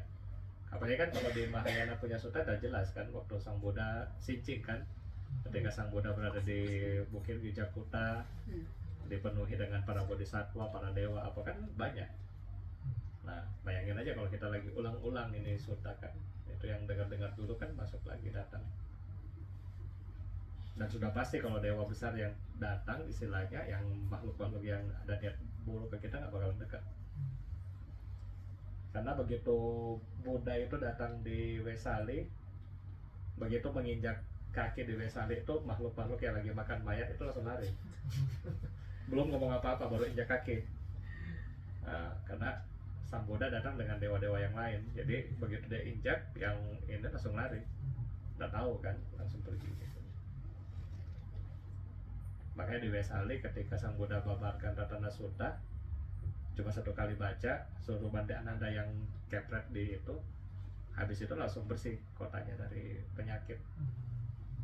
Nah, karena ada kekuatan ini, makhluk yang datang, dewa.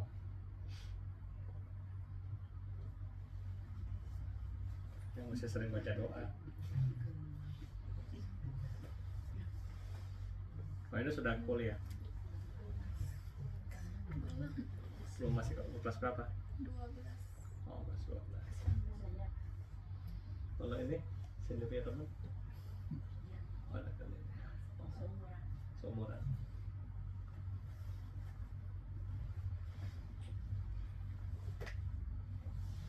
Ada mau tanya lagi nggak?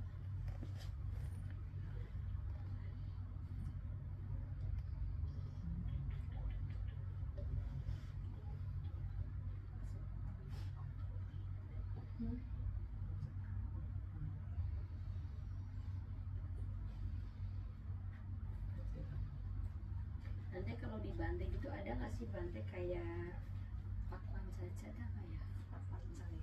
Atas Oh, ada. Ada di Bante. ada juga ya. Jadi yang kemarin suruh pergi kan atas sila semua. Tapi Yang kalau 8 dewasa gini maksudnya. Desember. Oh, Desember. Kalau India yang itu kemarin November itu ada. Kalau India besok bikinnya November sama Februari. Kalau orang biasa yang di Bandung nanti Desember ada. Desember, Waisak, Jadi yang gini-gini nih Bante. ya boleh.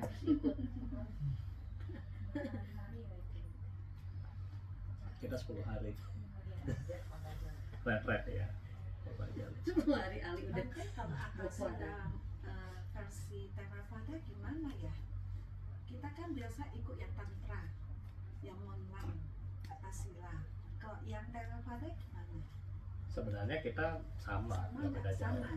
Jadi retret meditasi dari jam berapa sampai jam berapa? Kalau kita, kalau untuk yang kelas dewasa bangun jam 4, Nah, tidur jam 9 malam. pagi sekali. Tapi nggak meditasi itu sudah Meditasi, siang. Jadi Kalau yang sesi vipassana kayak di tempat ayah tuh jam 3 ke jam 9 atau setengah 10 mereka, jam 10 gitu Pak. Cuma tidur 5 jam sehari mereka.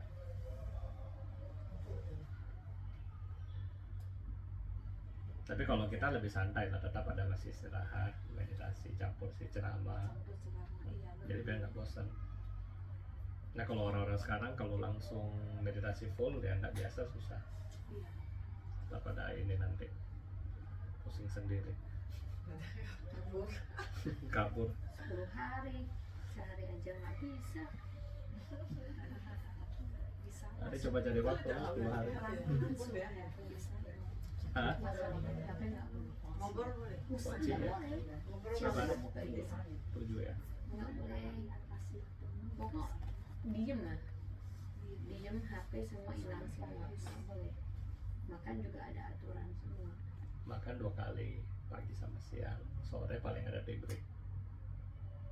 Sore Tea break, tea break mungkin minum teh, kopi gitu-gitu. Kayaknya Oh snack nggak boleh. nggak boleh. Kayaknya Yang nggak punya maksudnya. Ngakunya nggak ada, kita nggak ngasih, cuma minuman. ya kalau di Mahayana boleh sih Banda, yang penting nggak ngunyah kayak minuman apa ya, kalau Susu nasi kacang. nasi apa tuh, Susu cacing apa sih, nasi sebelum jadi nasi itu Aja. atasnya tajin ya, Oh. nah nggak boleh. Nggak boleh yang bentuk kacang yang punya. Kacang nggak boleh. Ya. Nggak boleh ngunyah buah pokoknya. ya, jus boleh ya. Jus boleh. Jus buah boleh. Boleh, kita boleh, tapi di bawah Nggak boleh. bentuk kecil. Boleh sih, Boleh ya. boleh. Yang penting kecil kayak mana buahnya? Di bawah tangan, misalnya jeruk, apel boleh. oh yang nggak boleh segede kepal gitu, duren nggak boleh. Iya. Duren boleh. Goren apa yang ya itu tuh juga Itu boleh. tuh melon. Nah, melon. Ini naganya kegedean. Agak gede. Ini naganya kecil, mangganya kecil boleh. Kecil. Kalau sekepal mah kecil nggak bisa. Biasa yang kecil-kecil aja boleh. Boleh ya. Oke, ayo apa lagi, mau nanya lagi? Latihan bang. Iya Ya, Banda Banda yang suka ke Banda. budaya ya. Bisa Banda ada kan ada wihara Indonesia ya. Mamaka. Ya. Iya, Yayasan Mamaka. Sama Awan sama lah, lo tau kan Yayasan Mamaka? Kan sering bantu kan? Yayasan Mamaka. Yang Bante. Yayasan Mamaka punya Bante. Yayasan Mamaka punya Bante. Udah mau makan. Udah Mamaka. Iya Bante ini. Oh yayasan mama, oh Bante yayasan mamaka. Iya. Dia tahu tapi nggak tahu yang mana. Itu Bante yang Iya, bentuknya. Bante. Bante Tahu yang kok yayasan mamaka saya. tahu sering ngirim cuma nggak tahu yang mana Nggak tahu Bantenya. Memang banyak yang Tapi gitu. yang maka kan banyak yang cuma ke daerah itu India. India, Biasa. yang ini kan Jadi ada anak 3 anak apa tuh Bante? Karena Bante di India ada 3 anak, jadi samanera kita ambil dari kampung. Jadi mereka di wihara jadi samanera, nanti kita kasih sekolah, kasih makan, tempat tinggal kayak asrama lah jadinya. Jadi mereka tugasnya kasih jaga wihara juga di India. Jadi kayak anak asuh juga ya, tapi sama Nera di di mana? sekolahin di Di Sekolah di India. Oh dia 3 yang di sekolahin kan ke India. 3 India. Buset di sekolahin di India, orang India. Oh orang India. Jadi Kita anak ambil dari anak kampung. asuhan. Nah, kita ambil dari anak kampung. asuh kayak gitu ya. Mhm. Tapi dijadi Udah gede. tapi jadi sama Nera. Nanti udah gede. Segini Maksudnya lah, udah segini. segini. 3. Mau ambil mungkin banyak loh ya. Jadi jadi itu loh Bante. Banyak lah, ini Jadi Jadi Bante samanera, juga tuh ya. tapi masih sama Nera. masih. Itu satu bulan biaya berapa Bante kalau anak-anak gitu Bante? Kalau sekolahnya aja 240.000 ongkir, 1.200 rupiah. Kalau ada yang mau membantu anak-anak biar bijaksana. Saya pergi ke sekolahnya, aduh ampun angker banget. Aduh Om Ito Ya saya iseng kan, saya bilang saya mau pergi lihat kalian punya sekolah. Saya pergi, aduh angker banget. sekolahnya di Kan dia Angka jalan lima kaki kan, 250 nanti kan jalan toh. berarti uang Indonesia berapa ya? Ya 240 Indonesia. Indonesia. Pusat bahasa pusat Iya. sebulan untuk 3 anak itu berapa? 1 bulan. Iya. Dikali Kalau satu anak 240. Kan ada Oh, sekolahnya. makan. Kalau mau makan kan ya sukarela aja sih. Oh, Kita nggak jadi ini. kalau mau bantu biaya uang sekolahnya sebulan, Ya kalau kita ya PU lah. Bante pergi kemarin sudah benar-benar Nah, Sekolah 3 aja. anak Cipta Golong. Kalau nggak salah benar-benar kalau apa air kayak kita mungkin Nah, apa ya, mencerdaskan anak. mungkin kita punya sekolah di Indonesia tahun-tahun berapa gitu dulu. Waduh benar-benar Bangunan lama Bante. ini sudah apa catnya ada bagaimana gelap, kursinya masih kursi, udah benar-benar Yang bunyi-bunyi gitu. Nyek-nyek. angker banget. Kapan-kapan ikut acara Bante yang ke India. Iya. Ali kan mau ikut kan? Tahun depan yang katanya Buset, tahun depan nah. November depan Masa sila Buset. Oktober ya. Bante itu bulan apa? Oktober November tak? kalau Oktobernya jalan-jalan, Iya. latihan Ya kan lu pengen yang ke semua kan? Jalan-jalan itu maksudnya apa Bante? Kemana aja? ke ini Lumbini, Kusinara, jalan-jalan. Itu loh apa ya? tempat-tempat Buddhis, tempat sektor Buddhis itu. sampai ke Bogaya ya. Ya, sampai ke Bogor. Nah, nanti di Bodhgaya tinggal di Wihara Bante. Enggak, kalau yang itu tinggal di hotel. Yang di Bodhgaya di jalan-jalan Bukan Bukan di enggak. Vihara ya Bante? enggak di Wihara. Nah, kemarin kok di Wihara? Oh, kalau yang kemarin itu mereka apa memang maunya wihara jalannya, jadi dia harus wihara. Kalau yang Oktober aturnya hotel mereka. Semua hotel semua. Ini hotel Nggak semua. Enak lah Bante. Enak lah di hotel ya. Enak di Wihara Bante. Nanti Februari baru bikin lagi mungkin.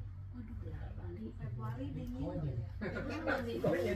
Masih dingin dikit. Enggak, yang Bante sebentar Oktober ini enggak? Oktober enggak? oh, Hotel jalan-jalan toh. jalan-jalan. Nah itu yang lu mau kan nanya Su kan yang itu Ali. Jalan-jalan. Suruh botak itu. Oh enggak. Dia mau yang botak Bante. Boleh. Kalau mau botak boleh. Dia yang waktu jalan itu boleh juga kan? Boleh. Boleh nih. Kita sudah bawain jubah dari sini. Dari Nah, sampai sana tapi- tinggal. Appointment dulu sama Bante. Bante saya mau ikut Nah, nanti ini, sekamar dengan tapi siapa? saya mau cukur pakai jubah. Nah selama jalan itu lu pakai jubah terus lu nggak boleh gini betak-betak kan? Tapi ini di hotel, masa sih di hotel pakai jubah? Ya boleh kita juga di situ. Oh iya ya, boleh ya? Oh iya. Mas yang main sendiri pakai baju saya sendiri. Ya, Oh gitu, kan nggak apa-apa ya? Nah bulan Oh. oke daftar ya Yang satu bulan apa? Oktober Oktober November. ini. Oh iya, bulan Nah, si itu sih itu juga mau gitu ya. Jadi ada temennya. Oh yaudah ada temen tuh Wirya berdua jadi sama-sama gundul lah. Asik ada satu yang mau main. Mau dikundelin gimana? Oh, semua ya? Yang 29 Oktober ya Bante? Iya. Oh, Lu sendiri bisa kan nggak sama Su kan? Bante kan? Ya sama Bante, gue nggak usah ikut kan, Su nggak usah ikut kan? Kau udah ada Bante. Enak Bante kalau yang cewek kan boleh kan kayak sila. Cewek baju putih-putih boleh. Oh, Tapi baik. kalau nggak mau pakai baju biasa boleh. Nggak, yang cowok juga nggak ada keharusan pakai jubah. Begini juga boleh. Oh enggak, mau gundul Bante. Enggak pakai juga Bante biar latihan loh Bante.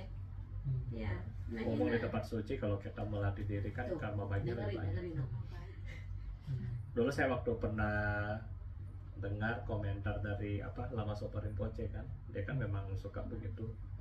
Dia bilang kadang apa kita di Bodhgaya itu pradaksina aja, nggak usah meditasi, pradaksina keliling aja. Itu karma buruk itu udah hilang banyak itu. Oh gitu, langsung berangkat. enak loh di sana Bante. Kita dulu nggak sulit. Ada saya punya umat itu yang orang Jakarta tapi tinggal di Singapura dia tanya ke Bante, Bante itu lagi ngapain kok dia apa namaskaranya sampai tiduran begitu. Saya bilang oh itu ya buat tantra yang setelah itu buat apa ini karma buruk Pak. Oh gitu, saya mau. Sudah Bapak mau dan dimarahin ibu. Saya bilang saya mau. Jadi bikin kuat loh 7 kali putaran yang kecil yang di dalam itu sampai ini hitam, ini celana putih hitam semua. asal diniatin Iya. bagus sih, bagus. Mutia Ali supaya bisa, bisa. aku yakin. Dulu waktu itu langsung 3 minggu bisa ke India. Ali So bisa, kenapa kalian nggak bisa? Jangan nunjuk gini, ini yang 3 ke kita. Ayo, yang sendiri gimana? Semua main. Saya mau ini bandeng, bawa bandeng. Kalau di hotel kan aman, nggak susah gimana. Ya, main putih aja. Pakai Iya. putih doang. Nah, mulai dia tuh bandeng. Iya. Nah, ini teman udah oke. Bante, itu yayasan namanya Sadaka apa Sadaka Mamaka ya? Ada sadakanya nggak? Enggak. Enggak, Cuma yayasan Mamaka Mamaka. aja belakang. Nama makan. Oh, Pak, yang ada yang sadaka. Buddha Mamaka kita. Hah? Buddha Mamaka. Oh, Buddha Mamaka. Oh, Buddha Mamaka. Yayasan Buddha Mamaka. Berarti ntar saya kasih paspor sedangkan pakai mana nih Bante? Ya nanti ke Langsung ya. Niki nanti lo buat Oh, ini. ya udah ntar. Dedek mau ikut sekalian sama papi. Kenapa? Iya. Dan bacanya hilang ya. Cindy mau ikut? Enggak suruh. Mau kuliah apa ya?